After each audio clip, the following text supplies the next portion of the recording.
હા પ્રભુજી. હરે કૃષ્ણ સર્વને દંડવત પ્રણામ. તમારા બધાનું ખૂબ ખૂબ સ્વાગત છે ઇસ્કોન કુલાઈ મેંગલુર તરફથી ચાલી રહેલા ભગવદ્ ગીતાના લેવલ 2 ના સેશનની અંદર ઓરિએન્ટેશન પાર્ટ 2 લેવા જઈ રહ્યા છે.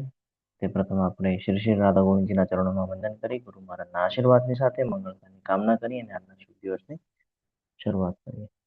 ઓમ અજ્ઞાનાતિમિરાંધસ્ય જ્ઞાનાંજનશલાકયા ચક્ષુરુન્મિલિतं येन तस्मै श्रीगुरुवे नमः.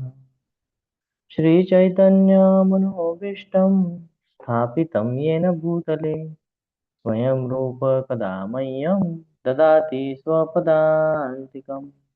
वन्देऽहं श्रीगुरु श्रीयुतपदकमलं श्रीगुरून् वैष्णवांश्च श्रीरूपं साग्रजातं सगणरघुनाथान्वितं तं सजीवम् साद्वैतं सावधूतं परिजनसहितं श्रीकृष्णचैतन्यदेवं श्रीराधान् कृष्णपादान् सगणललिता श्रीविशाखान्वितं च हे कृष्ण करुणा सिन्धु दीनबन्धु जगत्पते गोपेश गोपिकाकान्त राधाकान्त नमोऽस्तुते.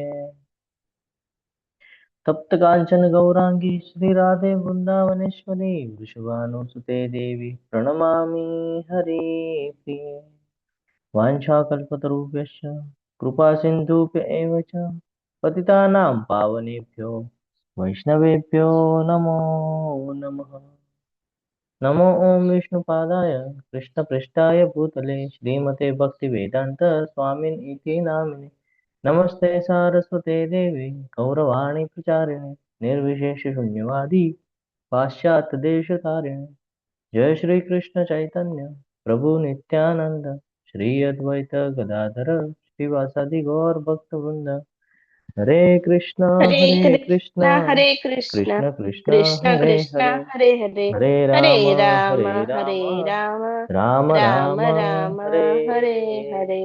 હરે કૃષ્ણ. હરે કૃષ્ણ સર્વને દંડવત પ્રણામ. ગઈકાલે આપણે શરૂઆત કરી હતી લેવલ 2 ની અને એમાં આપણે જાણી રહ્યા છીએ કે ભગવાનને પૂર્ણ પુરુષોત્તમ પરમેશ્વર શા માટે કહેવાય છે અને શાસ્ત્રોના અલગ અલગ રેફરન્સ દ્વારા આપણે બધું સમજવાનો પ્રયત્ન કરી રહ્યા છીએ. તો ભગવાન કૃષ્ણના ચરણ કમળના પદચિહ્નો ગ્રંથરાજ શ્રીમદ ભાગવતમ 10મા સ્કંદની અંદર આપણને હરે કૃષ્ણ માતાજી દંડવત પ્રણામ આપણને આનું વર્ણન મળે છે જેની અંદરથી આપણે જ્ઞાન અર્જિત કરી રહ્યા છીએ. પ્રયત્ન કરીશું કે શાસ્ત્રોના હરે સંદર્ભ પ્રભુજી. સાથે સાથે તમને આપતો જાઉં. હરે કૃષ્ણ દંડવત પ્રણામ. અહીંયા જોવા મળે છે આપણને ધ્વજ જોવા મળે છે જે કે વિજયનું ચિહ્ન છે. જો અહીંયા આપણને દેખાય છે જે કે વિજયનું ચિહ્ન છે. ધ્વજા આપણને એ સૂચવે છે કે વિજય ક્યારે થાય, વિજય ક્યારે આપણને પ્રાપ્ત થાય. તો જીવ જ્યારે ભગવાનના ચરણમાં શરણાગત થાય છે ત્યારે એના માટે આધ્યાત્મિક જીવનનું વિજય નિશ્ચિત થઈ જાય છે. જન્મ મૃત્યુના ચક્રમાંથી એ પોતાને બચાવી લે છે. ભગવદ્ ગીતામાં એક શ્લોક છે, ખબર છે, જેની અંદર કહે છે મામેકમ શરણમ વ્રજ અહમ ત્વામ સર્વ પાપેભ્યો મોક્ષયિષ્યામિ મા શુચિ. સ્ટાર્ટિંગમાં એટલા માટે નથી લીધી કે તમે અંતકાલે બોલશો. હરે અંતકાલે ચ કૃષ્ણ. મામેવ સ્મરણ મુક્ત્વા કલેવરમ. ઈ છે પ્રભુ. યસ, એ પણ લઈ શકાય અને સર્વધર્માન પરિત્યજ્ય મામેકમ સર્વધર્માન યસ શરણમ હરી બોલ. પરિત્યજ્ય ત્વાં સર્વ મામેકમ પાપેભ્યો શરણમ વ્રજ. મોક્ષયિષ્યામિ મા શુચિ. યસ, આનો અર્થ એવો છે કે સાચો વિજય આપણે જોઈએ ને તો બહારની દુનિયામાં જીતવામાં કોઈ નથી. ત્યાં જીતવા જશું ને તો જન્મ મૃત્યુના ચક્રમાં વારે વારે આવવું પડશે. પરંતુ જો ભગવાનના ચરણોમાં જશું ને તો અવશ્ય વિજય પ્રાપ્ત થાય છે. અને અસંખ્ય ઉદાહરણો છે. તમે અર્જુનજીને લઈ લ્યો. હા, ઘણી બધી કથા છે. એક એક્ઝામ્પલ આપ્યું મેં તમને કે જ્યાં જ્યાં ભગવાન શ્રી કૃષ્ણ છે ત્યાં વિજય નિશ્ચિત છે. છેલ્લો શ્લોક પણ લઈ શકાય છે 18મા અધ્યાયનો 78 નંબરનો જે શ્લોક છે એમાં પણ કહે છે કે ત્યાં પણ વિજય પ્રાપ્ત છે. તો આ ધ્વજનું ચિહ્ન છે. બીજું છે વજ્ર. વજ્ર એટલે અજ્ઞાનતાનો નાશ. ઇન્દ્ર પાસે હતું, ખબર છે, વજ્રનું અસ્ત્ર, જેનાથી એ ચલાવે તો કે સંસારમાં બધું અસ્તવ્યસ્ત થઈ જાય. તો આ એક એવી શક્તિનું પ્રતીક છે જે કોઈ દિવસે હારતી નથી, બરાબર છે.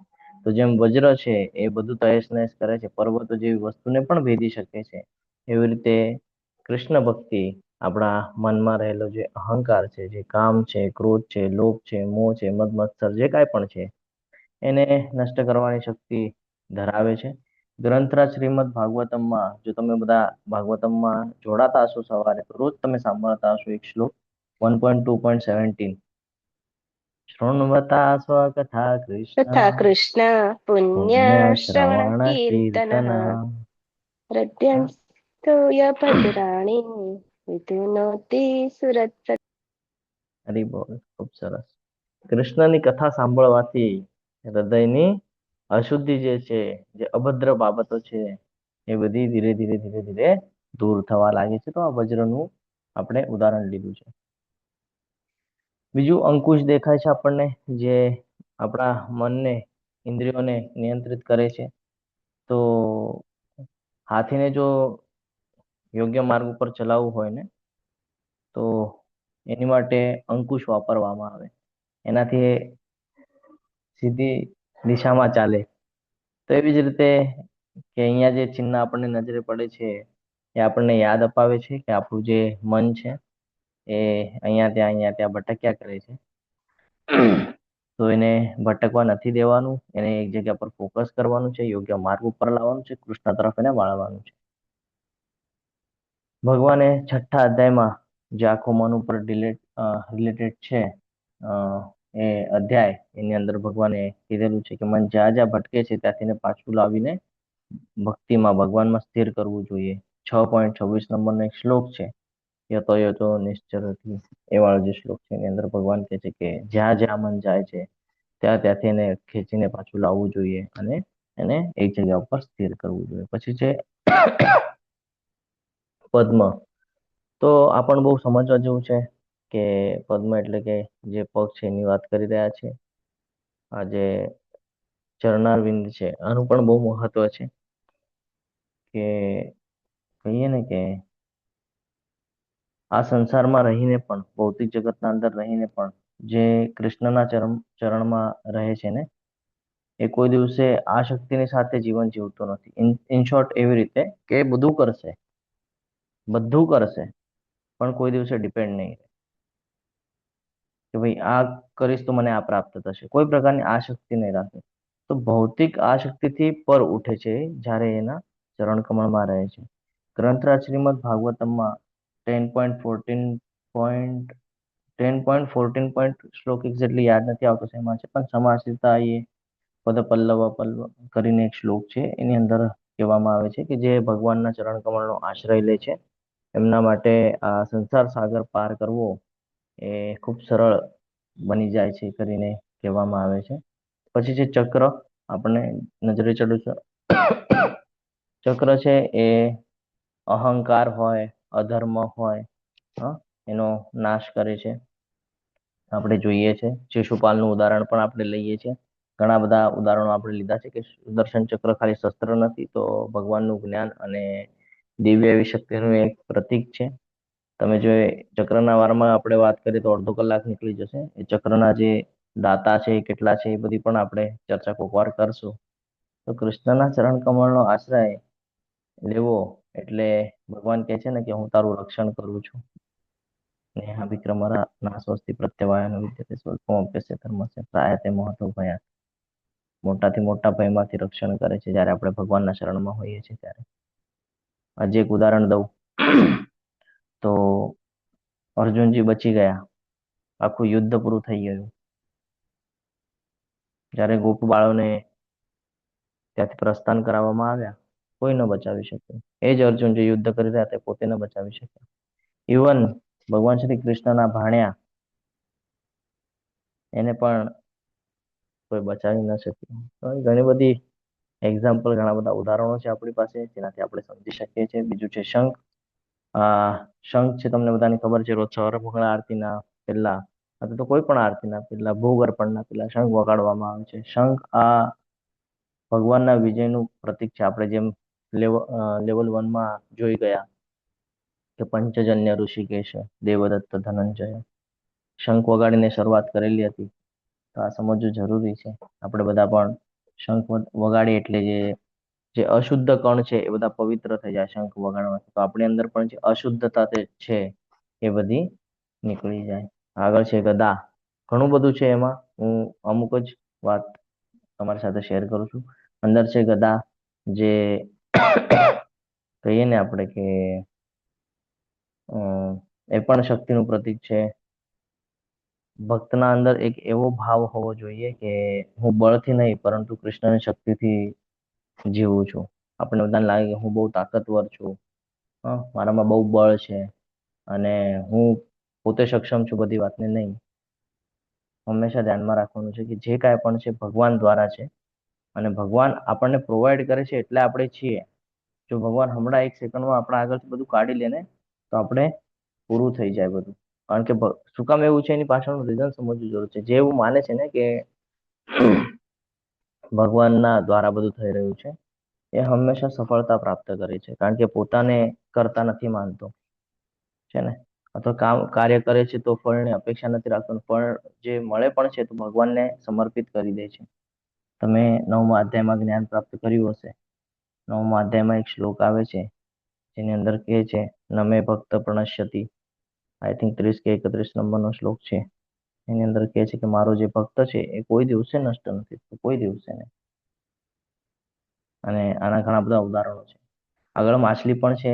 માછલી જે છે, માછલી શું કરે છે? કન્ટિન્યુઅસ ચંચળ હોય ને માછલી પણ, અહીંયાથી ત્યાં, અહીંયાથી ત્યાં, અહીંયાથી ત્યાં ભાગતી હોય છે.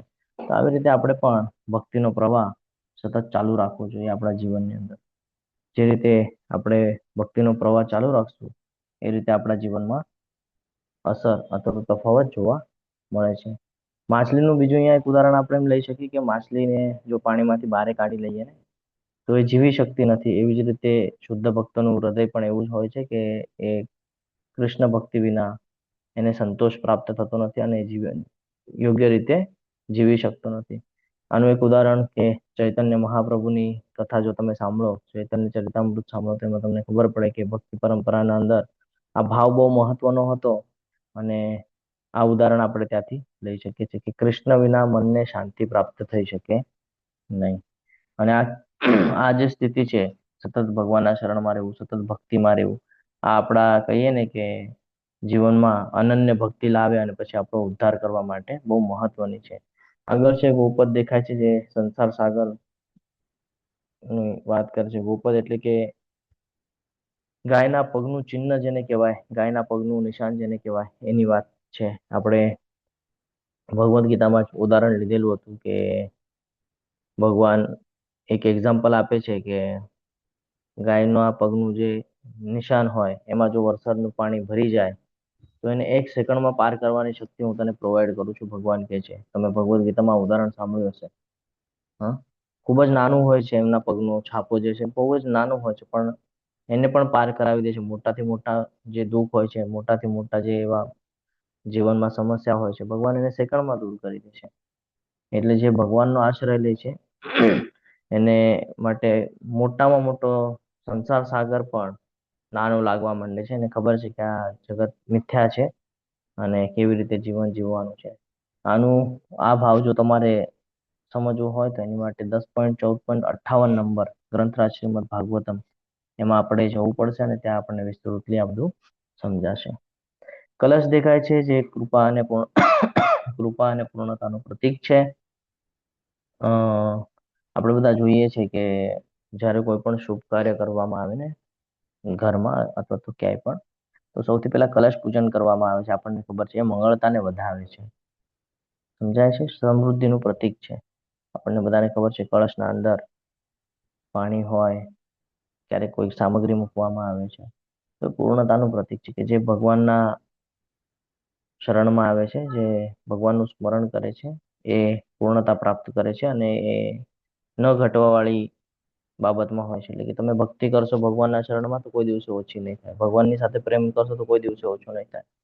ભક્તિ કરશો, પ્રેમ કરશો તો કોઈ દિવસે ઓછું થતું નથી. એટલે સમજવું જરૂરી છે. બાકી એમાં અર્ધચંદ્ર પણ દેખાય છે, જે શીતળતા આપે. ચંદ્રનો અર્થ જ એ છે કે શીતળતા આપવું. બરાબર છે? તો જે મનની વ્યાકુળતા હોય, ભય હોય, પછી આપણને ક્યારેક ક્યારેક થાય ને કે માઇન્ડ ડિસ્ટર્બ થઈ જાય, અશાંતિ આવી જાય, તણાવ આવી જાય, પ્રેશર આવી જાય, આવી બધી બાબતો થાય છે આપણી સાથે. આ બધામાંથી નીકળવાની શક્તિ એ પ્રોવાઈડ કરે છે. સ્વસ્તિક છે, સ્વસ્તિકના પણ ઘણા બધા અર્થ થાય છે.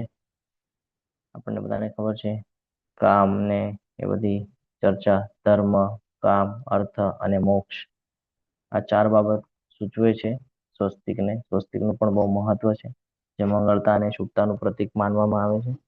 તો જે ભગવાનના ચરણનું આશ્રય લે છે એ આધ્યાત્મિક રીતે પણ એનું જીવન ભૌતિક જગતમાં રહેવાની સાથે મંગળમય બની રહે છે.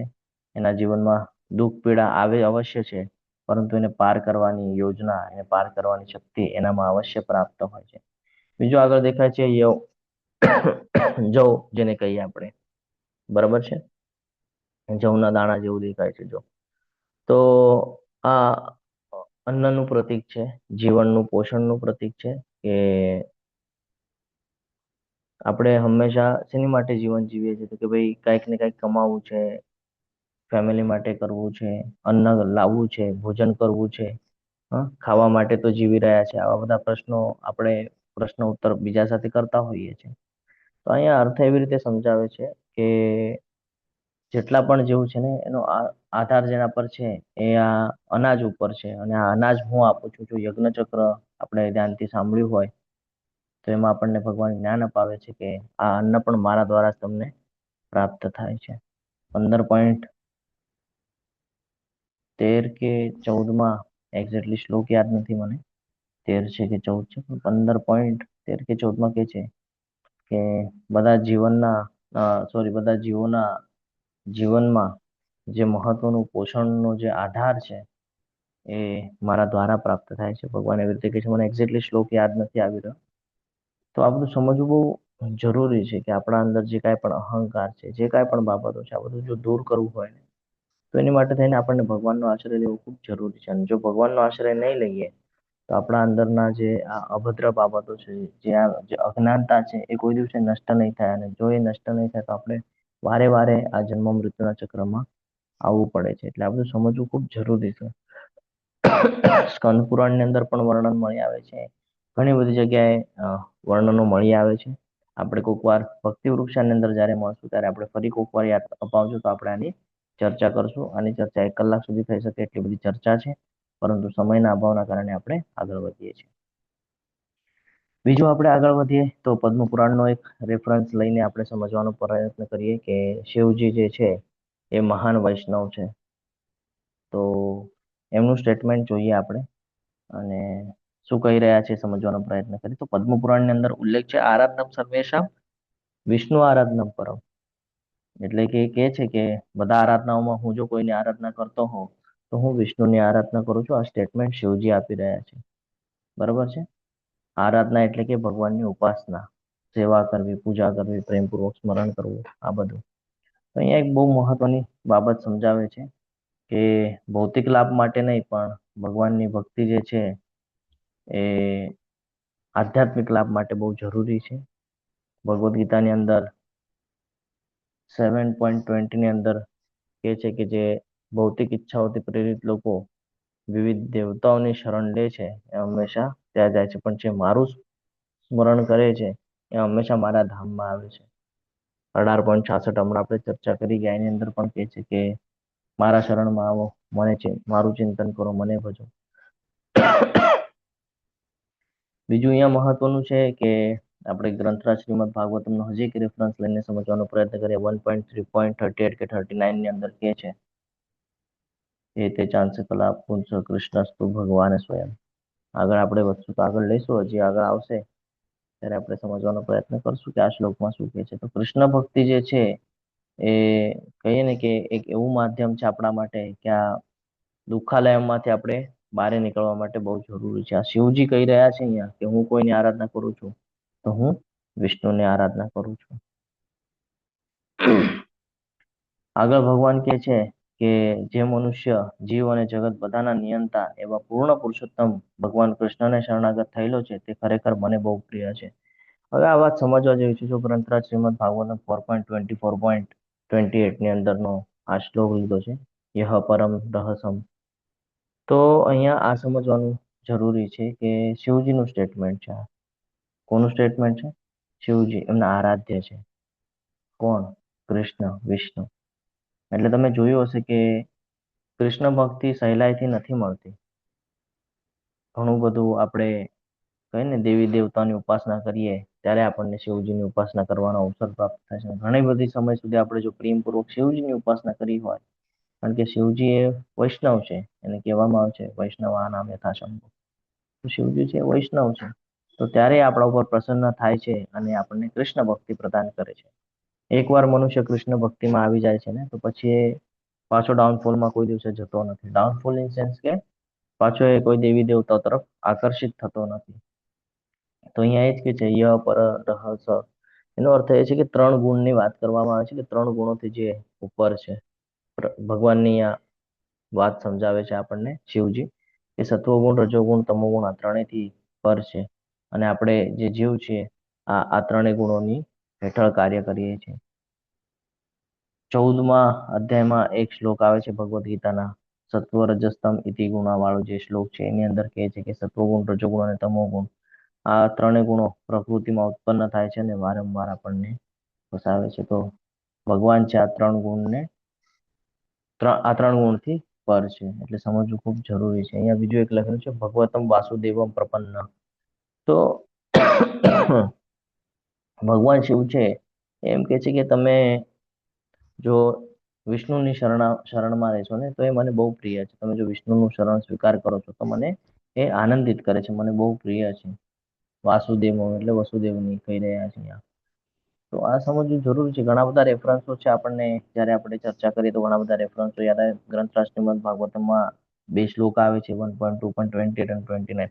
એની અંદર પણ આ જ કહે છે કે વેદોની વાત કરી લે,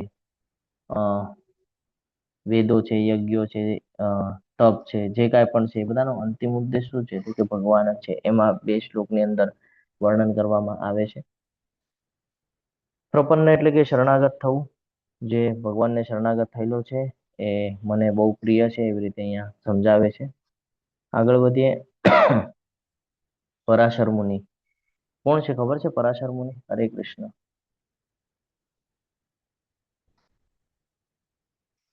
ઓકે, આપણે આવતીકાલે પણ ચર્ચા કરશું પરાશર મુનિ કોણ છે, અને ડિટેલ્સમાં જશું આપણે. કૃષ્ણ પણ હરે બોલ. વેદવ્યાસજીના પિતા પ્રભુજી. યસ.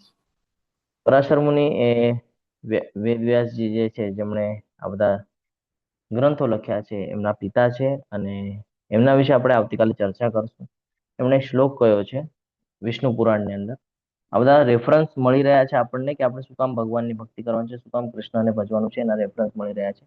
તો કે છે ઐશ્વર્યસ્ય સમગ્રસ્ય વીર્યસ્ય યશ શાસ્ત્રીય જ્ઞાન વૈરાગ્ય યોશ ચૈવ સન્નમ ભગ ઇતિ ગણા. ઉપરોક્ત શ્લોકની અંદર ધન, શક્તિ, ખ્યાતિ, સ્વરૂપ, જ્ઞાન અને વૈરાગ્ય જેવી 6 સમૃદ્ધિઓ ભગવાનના સર્વોચ્ચ વ્યક્તિત્વમાં સંપૂર્ણ માત્રામાં છે. તેથી ભગવાન સર્વ આકર્ષક છે.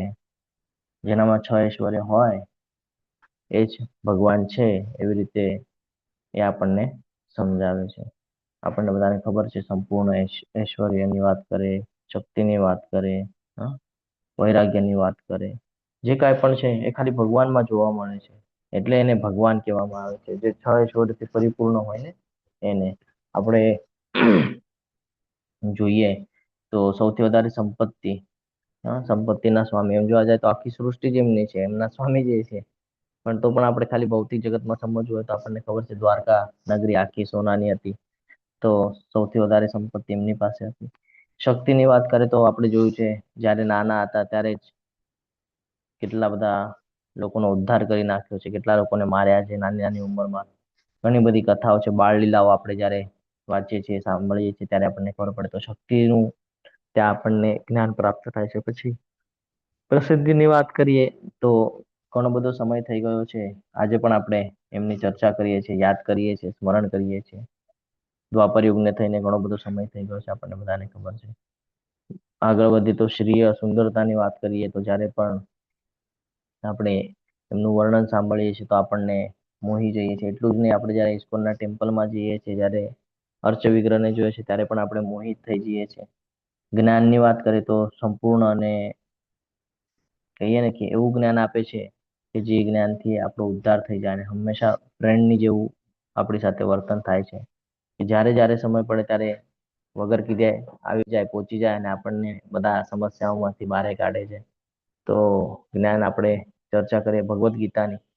યુદ્ધના મેદાનમાં ઊભા છે ને ત્યાં જ્ઞાન આપી રહ્યા છે. વૈરાગ્યની વાત કરીએ તો વૈરાગ્ય એટલે કે અનાસક્તિ. જેમાંય આસક્તિ નથી. તમે જુઓ સમય સમય બધું છોડેલું છે.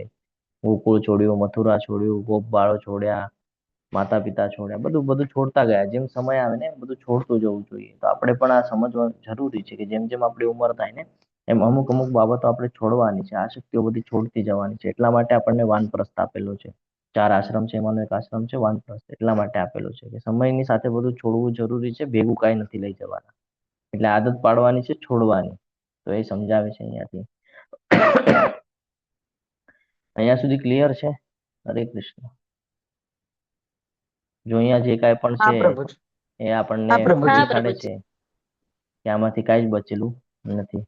સુંદરતા થોડા સમય માટે રહે છે, પછી વહી જાય છે. સંપત્તિ થોડા સમય માટે રહે છે, વહી જાય છે. જ્ઞાન થોડા સમય માટે રહે છે, પાછું બુદ્ધિ કામ નથી કરતી. બળ પણ થોડા સમય માટે રહે છે. ખ્યાતિ હોય થોડા સમય માટે રહે છે. આજે તમે વિચાર કરો, કોઈ પણ ઇન્ડસ્ટ્રીનું જે મહાન હોય, પછી ફિલ્મ ઇન્ડસ્ટ્રી હોય કે બિઝનેસ ઇન્ડસ્ટ્રી હોય, કોઈ પણ એનું જે મહાનમાં મહાન લોકો છે આજે આપણે યાદ કરીએ છીએ ને, છોડી દીધું. જ્યારે એ લોકો દેહ ત્યાગ થઈ ગયો તો એ લોકોની વેલ્યુ ઝીરો થઈ ગઈ, છોડી દીધું. આપણે એ લોકોને રોજ યાદ કરતા નથી. તો આવી રીતે આપણને પણ કોઈ યાદ નહીં કરે એટલે બ્રહ્મા જીવવું ન જોઈએ. અને રાઈટ સાઈડમાં એક ફોટો છે રામાનુજાચાર્યનો. સમજશો આપણે એ પણ. તો ભગવાન છે એ લખપતિ, અરબપતિ, ખરબપતિ હોઈ શકે કોઈ, પણ ભગવાન છે એ લક્ષ્મીપતિ છે. એ હંમેશા આપણે ધ્યાનમાં રાખવાનું છે કે આપણે બધા પૈસાની પાછળ ભાગીએ છીએ, પણ ભગવાન તો પોતે માલિક છે. એટલે આપણે જો એના શરણમાં રહીશું, એટલા માટે છેલ્લો શ્લોક છે, હું પાછો રેફરન્સ આપી દઉં તમને. ભગવદ્ ગીતાનો છેલ્લો શ્લોક જેની અંદર કહે છે કે જ્યાં જ્યાં યોગેશ્વર કૃષ્ણ અને ધનુર્ધારી અર્જુનની આજે સંવાદ એટલે કે ભગવદ્ ગીતા વાળું જીવન જે જીવે છે એના જીવનમાં 4 બાબતો હમખાસ રહેશે. એમાંથી એક વસ્તુ છે શ્રી એટલે કે લક્ષ્મી. એને કોઈ દિવસે પૈસાની કમી નહીં હોય. તમે જોશો જ્યાં ક્યાંય પણ ઇસ્કોનના ટેમ્પલ તમને દેખાશે ને આજુબાજુનું એટમોસ્ફિયર જઈને ચેક કરી આવજો, જઈને જોઈ આવજો તો તમને ખ્યાલ આવશે કે એ આખો પરિસર કોઈ દિવસે તમને સ્લમ નહીં દેખાય, કોઈ દિવસે તમને મિડલ ક્લાસ નહીં દેખાય. હંમેશા એ હાયર ક્લાસ જ દેખાશે. શું કામ? કારણ કે ભગવાનનું ટેમ્પલ છે ને આજુબાજુનો પરિસર છે. એટલે આ સમજવું ખૂબ જરૂરી છે. તો જે ભગવાનના ભક્તો છે એ લોકો કોઈ દિવસે કહીએ ને કે એ લોકો બહુ અમીર હોય. અમીર ઇન સેન્સ કે જો મૂડી થકી તો અમીર હોય, પણ જીવનમાં આમ જોવા જઈએ તો બહુ ખુશાલ હોય. એવું લાગે કે ભાઈ આમની પાસે બધું જ છે. ભલે એમની પાસે નહીં હોય કાંઈ, તો પણ એમનું વર્તન એવું હશે કે ભાઈ મારી પાસે બધું છે, મને કાંઈ જોઈતું નથી. તો આવું જોવા મળે છે ભક્તોની અંદર. ભગવાન કૃષ્ણની સર્વોપરિતા તમામ આચાર્યો દ્વારા સ્વીકારવામાં આવે છે. શ્રીમદ ભાગવતમ 1.3.20 જે આપણે હમણાં ચર્ચા કરી રહ્યા હતા એ શું કે છે? એ તે ચાંસ કલા પુંસ કૃષ્ણસ્તુ ભગવાન સ્વયં. આનો અર્થ શું છે ખબર છે? કે એક સમય હતું જ્યારે ગ્રંથ લખી રહ્યા હતા વેદવ્યાસજી. તો વેદવ્યાસજી લખે છે અને પાછું કહે છે કે મજા નથી આવી રહી, મજા નથી આવી રહી. એક પછી એક લખ્યા જ કરે છે ભગવાનના બધા અવતારો વિશે. તો કે છે યાર મને મજા નથી. કે તો પછી નારદજી આવે છે કે શું થયું? કે હું બધું લખું છું પણ આ આગળના લોકોને ગમશે નહીં ગમે કઈ સમજાતું નથી.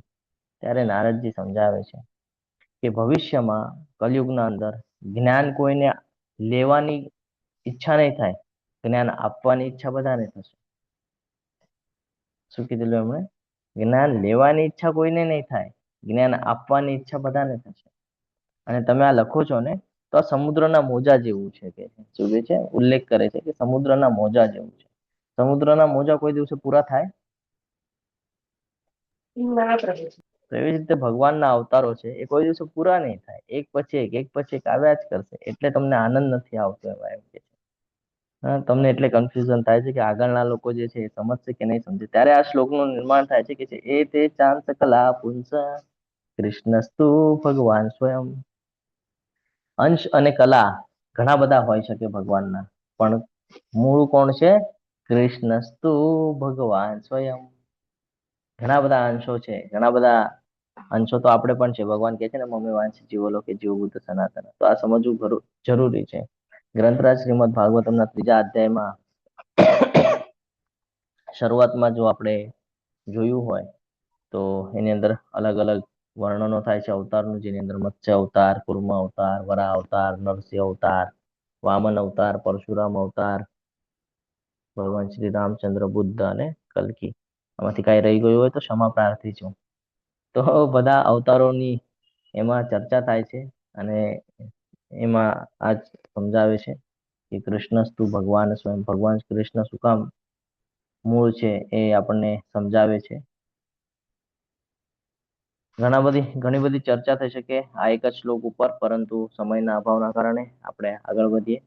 તો હવે આપણે ભગવદ્ ગીતાના થોડાક રેફરન્સ છે, એ રેફરન્સ દ્વારા સમજવાનો પ્રયત્ન કરીએ. તો અર્જુન ઉવાચ, 10મા અધ્યાયના આ શ્લોક છે. 10મા અધ્યાયની અંદર ભગવાને આ કહેલું છે કે અર્જુનજી કહી રહ્યા છે કે પરમ બ્રહ્મ પરમ ધામમ પવિત્રમ પરમમ ભવાન. એટલે આ એ કહી રહ્યા છે કે જે કાંઈ પણ તમે મને અત્યારે જ્ઞાન આપી રહ્યા છો ને, એ જ્ઞાન મને જે બધા ઋષિઓ છે, મહાન મહાન ઋષિઓ, આ ઋષિઓએ પણ મને આ જ જ્ઞાન આપ્યું છે જે તમે અત્યારે મને આપો છો. એટલે એક્સેપ્ટ કરે છે કે આપ જ પૂર્ણ પુરુષોત્તમ પરમેશ્વર છો, આપ જ પરમ ધામ, પરમ પવિત્ર, પરમ સત્ય છો, આપ જ સનાતન દિવ્ય આદિ પુરુષ, અજન્મ તથા મહાનતમ છો. નારદજી, અશિતજી, દેવલ તથા વેદવ્યાસજી સર્વ ઋષિઓ આપના વિશે આ સત્યનું સમર્થન કરે છે અને હવે આપ પણ એ જ કહી રહ્યા છો. આ જે બધા ઋષિઓ છે, આ કોઈ સાધારણ ઋષિ નથી, આ બધા બહુ મહાન મહાન ઋષિઓ છે. અને આ બધા ઋષિઓએ કહે ને કે ભગવાનની શુદ્ધ ભક્તિ પ્રાપ્ત કરેલી છે. તો એટલા માટે આ સમજવું ખૂબ જરૂરી છે. મહાન આચાર્યોની વાત કરીએ તો મધ્વાચાર્ય. ખબર છે મધ્વાચાર્ય કોણ છે, શું છે, કાંઈ થોડું ઘણું? હરે કૃષ્ણ. ચોથો અધ્યાય આપણે ભણેલો હતો, કઈ યાદ છે? 4 સંપ્રદાયમાં છે, હરિબોલ. 4 કુમારના જે સંપ્રદાયમાં આવે છે તે. હા, 4 સંપ્રદાયમાંથી એક સંપ્રદાય છે અને દ્વૈત વેદાંતના મહાન આચાર્યોમાંના એક છે, જેમણે વેદો, ઉપનિષદ, ભગવદ્ ગીતા, બ્રહ્મસૂત્ર અને જે કાંઈ પણ પુરાણો છે એના આધારે આપણને ભગવાન વિષ્ણુ એટલે કે કૃષ્ણની સર્વોચ્ચ પરમ જે તત્વ છે એના સ્થિતિ તરફ વાળવાનો પ્રયાસ કરેલો છે. આપણને સમજાવવાનો પ્રયત્ન કરેલો છે કે વિષ્ણુ જ પરમ તત્વ છે. આ સમજાવ્યું છે એમણે. બીજું એમણે એ જ્ઞાન આપ્યું છે આપણને કે જીવ અને ભગવાન એ બંને વચ્ચેનો જે ભેદ છે એ કેવી રીતે સમજવાનો છે ને એને કેવી રીતે જીવન જીવવું જોઈએ એ સમજાવે છે. ઈશ્વર અને જીવ વચ્ચેનો ભેદ સમજાવે છે. ઈશ્વર અને જળ વચ્ચેનો પણ ભેદ સમજાવે છે આપણને. એની સાથે સાથે એક જીવ અને બીજો જીવ એ બંને વચ્ચે પણ શું તફાવત છે એ પણ સમજાવે છે આપણને. જળ વસ્તુ અને બીજી જળ વસ્તુ વચ્ચેનો ભેદ, એટલે કે એક વૃક્ષ અને પર્વત એની વચ્ચેનો શું ભેદ છે, આ બધું જ્ઞાન એમના દ્વારા આપણને પ્રાપ્ત કરાવે છે. તો પંચમહાભેદ એ આપણને સમજાવે છે, જેના દ્વારા આપણે સમજી શકીએ કે આ બધું ભગવાનની અલગ અલગ શક્તિઓ દ્વારા થઈ રહ્યું છે. ઘણી બધી ચર્ચા કરી શકીએ આપણે એમના વિશે પણ સમયના અભાવના કારણે આપણે ફરી કોક વાર લેવાનો પ્રયાસ કરશું. બાકી માધવાચાર્ય જે છે એ આપણને કૃષ્ણ ભક્તિ તરફ જ વાળે છે, હંમેશા ધ્યાનમાં રાખવાનું છે. અને માધવાચાર્ય એટલે આપણે આજે ઇસ્કોનની અંદર જે છે ને એ ગુરુ શિષ્ય પરંપરામાં ઉપર જઈએ તો આપણને ખબર પડે મધ્વ, ગૌડ્ય, વૈષ્ણવ સંપ્રદાય. એની પહેલા શું આવે? બ્રહ્માજી. બ્રહ્મ એટલે કહેવામાં આવે છે બ્રહ્મ માધવાચાર્ય બ્રહ્મ એટલે મધ્વ, ગૌડ્ય. ગૌડ્ય એટલા માટે કારણ કે ચૈતન્ય મહાપ્રભુ તો કે ગૌડ્ય અને વૈષ્ણવ સંપ્રદાય. તો આ 4 જે સંપ્રદાય છે એમાંનો એક સંપ્રદાય છે જે આ સંપ્રદાય છે. આને આપણે આગળ આવીને ઇસ્કોન તરીકે ઓળખીએ છીએ, જે આ સંપ્રદાયની અંદર આવી રહ્યું છે. ક્લિયર છે? હરે કૃષ્ણ. ઘણી બધી કથાઓ છે, મને ઘણું બધું યાદ આવી રહ્યું છે, પણ સમયનો અભાવ છે એટલે આપણે આગળ વધીએ. બીજું છે રામાનુજાચાર્ય. બરાબર. રામાનુજાચાર્ય વિશે કોને ખબર છે? હરે કૃષ્ણ. કોઈને નથી ખબર? સાંભળ્યું નથી કોઈ દિવસે? હરે કૃષ્ણ. ના પ્રભુજી, ઓકે સાંભળેલું છે પણ ઓકે. યાદ નથી. સાઉથ સાઈડમાં દક્ષિણ સાંભળ્યું ભારતની છે પણ અંદર જો તમે ક્યારેક ગયા હો તો તમને ખબર હશે કે એમનું નામ લેવામાં આવે છે રામાનુજાચાર્ય. એમનો પણ આ જ સિદ્ધાંત હતો કે આ જ સમજાવતા હતા કે ભૌતિક જગત શું છે, જીવાત્માઓ શું છે, અને આ બધાનો ભગવાન સાથે શું સંબંધ છે. ભગવાન, જીવ અને જગત એનું જે જ્ઞાન છે એ આપણને આપવાનું કામ કરેલું છે, આપણને સમજાવવાનું કામ કરેલું છે. કે ઘણા બધા લોકો એમ કે છે ને કે બ્રહ્મમાં લીન થઈ ગયા, એવી રીતે વાત કરતા હોય છે. સાંભળ્યું છે? તેમણે સમજાવ્યું કે જીવ જે છે એ કોઈ દિવસે ભગવાન નથી બની શકતો. જીવ કોઈ દિવસે ભગવાન નથી બની શકતો. આ સમજાવ્યું છે કે જીવ શાશ્વત છે, ચેતન છે, ભગવાન ઉપર આધારિત છે, ભગવાનનો સેવક છે, ભગવાનનો અંશ છે, પણ ભગવાન કોઈ દિવસે બની શકતો નથી. એટલે જીવ છે એ સ્વતંત્ર છે, પણ કોઈ દિવસે ભગવાન નથી બની શકતો. યસ સમીર પ્રભુજી, બોલો. હરે કૃષ્ણ. હરે હરે કૃષ્ણ. એક ક્વેશ્ચન હતો કે અમુક સંતો એમની આગળ બ્રહ્મ સ્વરૂપ એવું એવું લગાડે એમના નામની આગળ, તો વોટ ઇઝ ધેટ મીન? એ લોકો બ્રહ્મ એવું સ્વરૂપ લગાડે એવું. છે એનો અર્થ તો મને ખ્યાલ નથી, પરંતુ એ જે લગાડે છે એ શાસ્ત્ર અનુસાર જો સમજવા જઈએ તો એ યોગ્ય નથી. કે બ્રહ્માજીની શ્રેણી શ્રેષ્ઠ છે એટલે બ્રહ્માજી છે. આપણે જો એ શ્રેણીમાં હોત તો આપણે બ્રહ્માજી હોત, ના કે પૃથ્વી પર હોત, એટલે કે મૃત્યુલોકમાં હોત. ના ના, બ્રહ્મ સ્વરૂપ, એમ બ્રહ્મ સ્વરૂપ. ખબર નથી પ્રભુજી મને એના બાબતમાં. હું માહિતી કાઢીને તમારી સાથે શેર કરીશ. યસ. તો અહીંયા આપણને સમજાવે છે કે આપણે અંશો છીએ, મમે વાંશ જીવોલો કે જે ભૂત સનાતન, જે ભગવાન આપણને સમજાવે છે એ જ બાબત એમને સમજાવી છે આપણને. શરીર અને આત્મા વચ્ચેનો જે સંબંધ છે એ પણ આપણને સરળ કરીને એમણે સમજાવ્યો છે, જે ભગવદ્ ગીતામાં આપણે બીજા જ અધ્યાયમાં જે જાણીએ છીએ. બીજું છે કે શું કામ નારાયણ પરમ પુરુષ છે. નારાયણ એટલે વિષ્ણુ, વિષ્ણુ એટલે કે કૃષ્ણ. એ પૂર્ણ પુરુષોત્તમ પરમેશ્વર શું કામ છે એ સમજાવે છે આપણને. અને લક્ષ્મીનારાયણના ઉપાસક હતા એ. લક્ષ્મી અને નારાયણ બંનેની ઉપાસના કરતા હતા. અને ઘણું બધું જ્ઞાન એમણે પણ આપણને પ્રોવાઈડ કરેલું છે કે કોના શરણમાં રહેવું જોઈએ, કોના શરણમાં રહેશું તો મુક્તિ પ્રાપ્ત થશે. એમના જે મહાન મહાન ગ્રંથો છે એમાંથી એક બે મને યાદ આવે છે કે ગીતા ઉપર ભાષ્ય કરેલું છે એમણે, શ્રી ઉપર ભાષ્ય કરેલું છે, એટલે કે બ્રહ્મસૂત્ર ઉપર જે પ્રસિદ્ધ ભાષ્ય છે એ એમાં ઉલ્લેખ છે. ભગવદ્ ગીતા પરનું પણ ભાષ્ય એમાં ઉલ્લેખ છે. પછી વેદાંત દીપ કરીને એક છે, વેદાંત સાર કરીને એક છે. એની અંદર પણ આ જ બધું જ્ઞાન એમના દ્વારા આપણને આપવામાં આવેલું છે કે પરમ તત્વ શું છે, જીવ શું છે, જગત શું છે, ભક્તિ શું છે અને મુક્તિ શું છે. આ તમામ પ્રકારનું જ્ઞાન એની અંદરથી આપણને પ્રાપ્ત થાય છે. એમણે જે લખીને આપ્યું છે એમાંથી.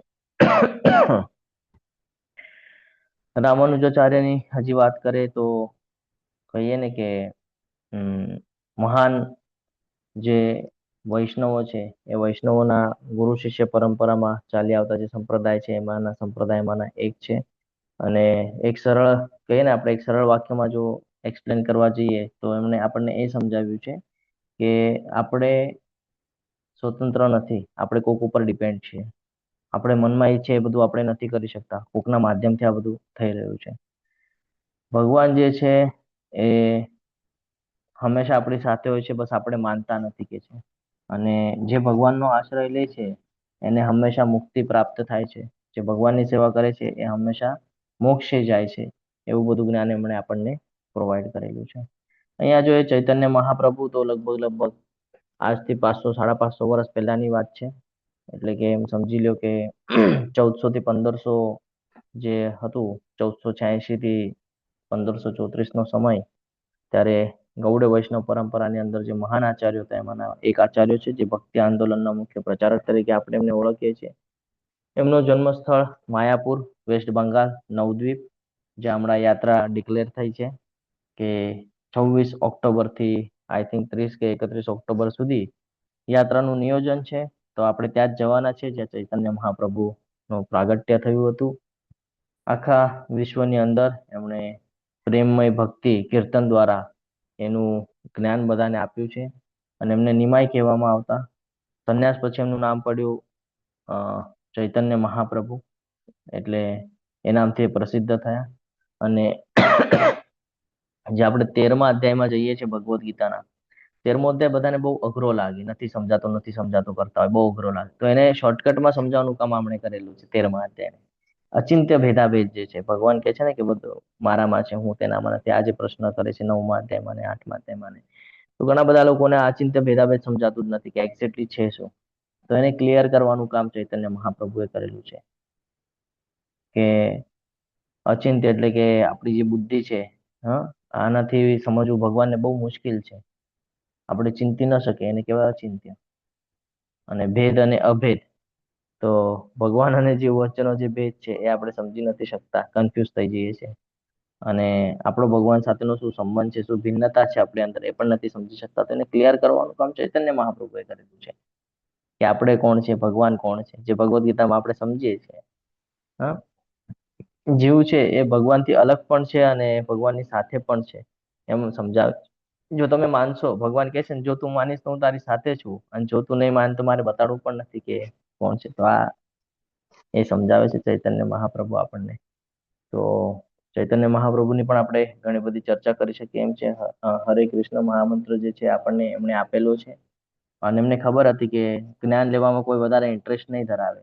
તો કે ભાઈ મ્યુઝિક દ્વારા એ લોકો ઇન્ટરેસ્ટ રાખશે, મ્યુઝિકમાં બહુ ઇન્ટરેસ્ટ રાખશે, કે નાચવાનું ને એમાં બહુ ઇન્ટરેસ્ટ રાખશે. તો એમણે કીર્તન ચાલુ કર્યું, શેરીએ શેરીએ કીર્તન કરતા અને કીર્તનની સાથે જ્ઞાન આપતા, એનાથી શુદ્ધ કરવાનું કામ ચાલુ કર્યું. અને ખબર હતી કે કલયુગ છે, કલયુગની અંદર તો જપ યજ્ઞ શ્રેષ્ઠ હશે, તો જપના માધ્યમથી, એટલે કીર્તનમાં એમણે કીર્તન જ જપનું કરી નાખ્યું. એટલે એનાથી કોઈ વાંધો જ ના આવે. એટલે જે આપણને આજે કીર્તન કરીએ છીએ, હા, એ કરીએ છીએ. જો તમે સવારે મંગળા આરતીમાં કોઈ જોડાતા હશો તો એમાં શિષ્ટાષ્ટકમ બોલાવવામાં આવે છે, ખબર છે? જેના અંદર એક શ્લોક છે, ચેતો હા દર્પણ પ્રભુજી. માર્જનમ ભવ મહાદાવાગ્નિ નિર્વાપનમ. તો એની અંદર એ જ કહે છે કે જે કૃષ્ણના પવિત્ર નામનું કીર્તન કરે છે, જે પોતાનું ચિત્ત એટલે કે જે મનના દર્પણને જે સાફ કરે છે, અને ભૌતિક જીવનની જે આ મહાદાવા અગ્નિ છે એને જે શાંત કરે છે, એનું જ્ઞાન આપણને આપે છે. જો તમે સવારના પૂરમાં શિષ્ટાષ્ટકમ જો સાંભળેલું હોય તો આપણે કોઈક વાર લેશું આ શિષ્ટાષ્ટકમ ને, એ પણ છે એને આપણે કહીએ ને કે પાઠ પાડીને સમજવાનો પ્રયત્ન કરશું કે શું સમજાવે છે, એમાંથી શું સમજવાનું છે. અને એમણે ખૂબ સરસ એવું આપણને જ્ઞાન આપેલું છે, જે રોજ આપણા એમાં હોવું જોઈએ. રોજ શું? તૃણાદપી સુનિચેન તરોરપી સહિષ્ણુના તનોરપી સહિષ્ણુના અમાનિના માનદેન માનદેન કીર્તનીય કીર્તનીય સદા. સદા હરિ. આનો અર્થ ખૂબ સરસ છે કે તમે જોયો છે કે આ પૃથ્વી ઉપર જો સૌથી કહીએ ને કે હળવુંમાં હળવું જો કોઈ હોય, બરોબર છે, તો એ શું હોય છે? ઘાસ હોય છે. ઘાસ. તો કે હા, ઘાસ હોય છે. તો કે ઘાસના તણખલા એટલે ઘાસ શું કહેવાય ને, ઘાસ હોય ને એના કરતા પણ નમ્ર બનવાની વાત કરે છે. તમે જો વૃક્ષને પણ જ્યારે જોશો ને, તો વૃક્ષ જ્યારે નવું નવું હોય ને, બીજ તમે વાવો ને ત્યારે સ્ટ્રેટ થાય, સીધું થાય. પણ જ્યારે એમાં ફળ આવે ને, મોટું થાય, ફળ આવે ને, એટલે નમી જાય. જેટલું આપણે અંદર જ્ઞાન આવે ને, એ આપણા આચરણમાં દેખાવું જોઈએ. કે સમજો આજે આપણને જ્ઞાન મળેલું છે અને આપણે ક્રોધ કરીએ, વ્યાજબી નથી. કેમ? તો કે ભાઈ વૃક્ષ મોટું થાય, જ્ઞાન આવે એટલે નમી જાય છે. એની આગળ જેટલું વધારે આવે છે એટલું એ દેવાની ઈચ્છા રાખે છે કે આવો ફ્રૂટ ખાઈને જાઓ. તો એવી રીતે છે કે આપણી અંદર પણ જ્યારે જ્ઞાન આવે ને, ત્યારે એને વહેંચતા આવડવું જોઈએ કે આવો અને લઈને જાઓ. તો આ બધું જ્ઞાન અહીંયાથી મળે છે. ઘણું બધું જ્ઞાન છે. ખાલી આપણે શિષ્ટાષ્ટકમ ને બધું આપણે ચર્ચા કરીએ ને, તો એમાં ઘણું બધું શીખવા જેવું છે. 2-3 કલાકની ચર્ચા થઈ શકે. આ એક એવો ભાવ છે કે રાધા રાણીના સ્વરૂપે, એટલે કે રાધા રાણીનો ભાવ લઈને ભગવાન કૃષ્ણ સ્વયં આવેલા હતા. અને આદિ લીલાની અંદર 1.5 ની અંદર જ આનો ઉલ્લેખ તમને જોવા મળશે. રાધા કૃષ્ણ પ્રણય કરીને એક શ્લોક છે, મને એટલું બધું યાદ નથી, પણ એ શ્લોક જો તમે ઓપન કરશો ક્યાંક ગૂગલ ઉપર કે ક્યાંક નાખશો તો તમને ખબર પડશે. આદિ લીલા ચૈતન્ય ચરિતામૃત 1.5, એની અંદર ખૂબ સરસ રીતે ઉલ્લેખ કરવામાં આવેલું છે કે રાધા અને કૃષ્ણનું જે પ્રેમ તત્વ છે એના દ્વારા પ્રાગટ્ય કર્યું હતું ચૈતન્ય મહાપ્રભુ, અને એમને આપણને આ જ્ઞાન આપ્યું હતું. તો આ ચારે ચાર જે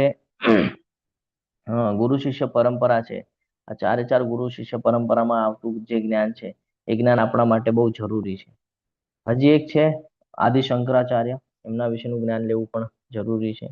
એમણે એક ખૂબ સરસ કાવ્ય રચના કરેલી છે, જેની અંદર કે છે ભજ ગોવિંદમ, ભજ ગોવિંદમ, ગોવિંદમ ભજ મૂઢમતે. કે છે કે ગોવિંદને ભજવું જોઈએ, બહુ જરૂરી છે. શું કે છે? ગોવિંદને ભજો. હે મોહસે ગ્રસિત બુદ્ધિ વાલે મિત્ર, આપણે બધા મોહથી ગ્રસિત છીએ, મોહમાં આવી ગયા છે. ગોવિંદને ભજો, ગોવિંદનું નામ લો. ભગવાનને ભજો, ભગવાનનું નામ લો. ભગવાનથી પ્રેમ કરો, કારણ કે मृत्यु સમયે व्याकरण के नियम याद रखने से आपकी रक्षा नहीं हो सकती. અંતિમ સમયમાં જો આપણે ભગવાનનું સ્મરણ જ નહીં કર્યું હોય તો આપણને કોઈ નહીં બચાવી શકે. ફરી પાછું આપણે અહીંયા ને અહીંયા આવવું પડશે. એટલે કે છે કે જેણે ભગવદ્ ગીતાનું થોડુંક પણ જ્ઞાન અર્જિત કરેલું છે, આ ભક્તિરૂપી ગંગાજળની અંદર થોડુંક પણ કહીએ ને કે લાભ લીધેલો છે, તો એને એકવાર અવશ્ય ભગવાનની પૂજા કરવી જોઈએ, ભગવાનની ભક્તિ કરવી જોઈએ. અને આમ કરવાથી એને કોઈ દિવસે યમ યાતના ભોગવવી પડતી નથી. યમ એનાથી હંમેશા દૂર રહે છે. યમ કોઈ દિવસે એના નજીક આવતા નથી. આ આપણને કોણે કીધું છે? તો કે આદિ શંકરાચાર્ય. આદિ શંકરાચાર્ય કોણ છે ખબર છે? આ પણ અદ્વૈત વેદાંતના એક મહાન આચાર્ય રહી ચૂક્યા છે અને એમને આપણને ઘણું બધું શીખવાડ્યું છે. એ પણ એક પરંપરામાં આવે છે અને એમણે શીખવાડ્યું છે કે આ જગત મિથ્યા છે, જીવ જે છે એ ભગવાનથી અલગ નથી. અલગ નથી એનો અર્થ એવો છે કે આપણે બધા ત્યાં રહેવાનું છે, ગોલોક વૃંદાવનમાં, જે આપણે ભૂલી ગયા છે. વારે વારે આપણે અહીંયા ફસાઈ જઈએ છીએ. એમણે એ જ સમજાવ્યું છે આપણને. અને નિરાકાર જે પરમ તત્વ છે એને પણ સમજાવ્યું છે એમણે. પણ એમણે કોઈ દિવસે વિરોધ નથી કર્યો. જે ભગવદ્ ગીતામાં કીધું છે એ જ એમણે એક્સેપ્ટ કરેલું છે. એક જ છે, બીજું કોઈ નથી. ભગવાન એક જ છે, બીજું કોઈ નથી. એટલે બીજું કોઈ ભગવાન બની શકતું નથી એમ એમનું કેવું છે. છાંદોગ્ય ઉપનિષદ કરીને એક ઉપનિષદ છે, એની અંદર આનું વર્ણન જોવા મળે છે. આદિ શંકરાચાર્ય જે આપણને સમજાવ્યું છે. નિર્ગુણ બ્રહ્મનો જે અર્થ છે એ આપણને સમજાવ્યો છે કે એક્ઝેક્ટલી જોવા જઈએ તો આપણા અને ભગવાન વચ્ચે જે બહુ મહાન તફાવત છે એ કેવી રીતે ઓળખવો એનું જ્ઞાન એમને આપણને બતાડ્યું છે કે જીવ અને બ્રહ્મ વચ્ચેનો શું તફાવત છે. અહમ બ્રહ્માસ્મિ કરીને આપણે જે બોલતા હોય છે બધા બ્રાહ્મણોને તમે સાંભળ્યો છે બોલતા કે હું બ્રહ્મ છું, હું બ્રહ્મ છું. હા, તો એ સમજવું ખૂબ જરૂરી છે કે શું કામ એમ કીધું છે. અને તત્વમસી જે આપણે કહીએ છીએ તત્વમસી, તો એ શું છે એ સમજાવવાનું કામ એમણે કરેલું છે. તો આપણે આગળ જે અજ્ઞાનતા છે, અજ્ઞાન દૂર કરવા માટે ઘણા બધા આચાર્યો છે જેમણે ઘણું બધું જ્ઞાન આપણને પ્રોવાઈડ કરેલું છે. બસ આપણે એને કેવી રીતે લઈએ છીએ, કેવી રીતે સમજીએ છીએ અને કેટલું જીવનમાં ઉતારીએ છીએ એના ઉપર બધું ડિપેન્ડ કરે છે. આગળ વધીએ તો ભગવાન પુરુષોત્તમ એટલે કે રામચંદ્રની વાત થઈ રહી છે. ભગવાન શ્રી રામ એ મર્યાદા ઓકે, વિષ્ણુ ભગવાન પુરુષોત્તમ, રામ ભગવાન મર્યાદા પુરુષોત્તમ અને ભગવાન શ્રી કૃષ્ણ છે એને પૂર્ણ પુરુષોત્તમ કહેવામાં આવે છે. આ જ સ્ટ્રક્ચર આપણે આગળ સમજશું કે શું કામ એવું છે, શું કામ એવું કહેવામાં આવે છે. તો કૃષ્ણ ભગવાન પોતે શું કહે છે આપણે સમજવાનો પ્રયત્ન કરીએ. ભગવાન કૃષ્ણનો જન્મ અને એમની પ્રવૃત્તિઓ એ સર્વોપરિતા બધાથી ઉપર છે એની વાત કરે છે. આપણે ચોથા અધ્યાયમાં જો પ્રવેશ કરીએ તો ચોથા અધ્યાયમાં એક શ્લોક આપણને મળી આવે છે 4.9, જેની અંદર ભગવાન કહે છે કે જન્મ કર્મ ચ મે દિવ્યમ એવમ યો વેત્તિ તત્વત ત્યક્તા દેહમ પુનર્જન્મ નૈતિ મામેતિ સો અર્જુન. ભગવાન કહે છે અર્જુનને કે હે અર્જુન, જે મનુષ્ય મારા પ્રાગટ્ય તથા કર્મોના આ દિવ્ય પ્રકૃતિને જાણી લે છે ને, ત્યાં શરીર તજ્યા પછી પણ આ ભૌતિક જગતમાં પાછો જન્મ લેતો નથી, તો સીધો ક્યાં જાય છે? સનાતન ધામને જાય છે. આ શ્લોક આપણને ઘણું બધું શીખવી જાય છે, ઘણું બધું, કે ભગવાનનો જે જન્મ છે, એમનું જે કર્મ છે એને સમજવું જરૂરી છે. ઘણા બધા લોકો છે એને સમજાતું જ નથી કે ભગવાન, ઘણા બધા લોકો કહે છે ભગવાને જન્મ લીધો દ્વાપરમાં અને એન્ડમાં તીર લાગીને મૃત્યુ થઈ ગયું. હવે જયારે એ દિવ્ય હોય તો દિવ્યતાનું મૃત્યુ થાય કોઈ દિવસે? શું લાગે છે તમને? ના થાય પ્રભુજી. આ સમજવું જરૂરી છે, પણ ઘણા બધા લોકો આ સમજતા જ નથી. હા, તો આ અહીંયા સમજાવે છે કે દિવ્ય પ્રાગટ્ય જે છે ભગવાનનું એને સમજવું જરૂરી છે. એ તે ચાંસ કલાપુંસ કૃષ્ણસ્તુ ભગવાન સ્વયં. ભગવાન શું કામ આવે છે? યદા યદા હિ ધર્મસ્ય ગ્લાનિર્ભવતિ ભારત અભ્યુત્થાનમ અધર્મસ્ય તદાત્માનમ સૃજામ્યહમ પરિત્રાણાય સાધુના વિનાશાય ચ દુષ્કૃતમ ધર્મ સંસ્થાપનાર્થાય સંભવામિ યુગે યુગે. ભગવાન આવે છે પોતાના ભક્તોની રક્ષા કરવા માટે, ભક્તો સાથે લીલા કરવા માટે, અધર્મનો નાશ કરવા માટે અને પાછું ધર્મની સ્થાપના કરવા માટે વારે વારે ભગવાન આવે છે. તો ભગવાનનું જે કાંઈ પણ છે જન્મ છે એ દિવ્ય છે. એમના જે કર્મ છે એ દિવ્ય છે. આપણે આ સમજવાનું છે. ભગવાન 4.6 ની અંદર પણ આપણને જ્ઞાન આપે છે કે ભગવાન કહે છે હું અજન્મા છું, હું અવિનાશી છું. હા, હું બધા જીવોનો દાતા છું, બધા જીવો મારા દ્વારા છે, હું એનો ઈશ્વર હોવા છતાં પણ મારી દિવ્ય શક્તિથી પ્રગટ થાઉં છું, વારે વારે થાઉં છું. હા, તો ભગવાનનો જન્મ કોઈ સામાન્ય જન્મ નથી, દિવ્ય પ્રાગટ્ય છે. એટલે આજ પછી ક્યારે પણ આપણે બોલીએ ને તો પ્રાગટ્ય થયું એમ કહેવાનું. બધા લોકો કે જન્મ થયો, જન્મ થયો. સમજવું જરૂરી છે. હા, દિવ્ય છે. એનું જે કર્મ છે એ કર્મ પણ ભૌતિક કર્મ નથી. તમે જુઓ ભૌતિક કર્મ છે કે ભૌતિક જગતથી તો આસક્ત પણ નથી, ભૌતિક જગતથી બહુ પરે છે. બ્રહ્મ સંહિતાની અંદર કહે છે ને, બ્રહ્માજીનું સ્ટેટમેન્ટ આપણે સાંભળ્યું હતું, ઈશ્વર પરમ કૃષ્ણ સચ્ચિદાનંદ વિગ્રહ. હા, એમનું સ્વરૂપ કેવું છે? સચ્ચિત અને આનંદમય એમનું સ્વરૂપ છે.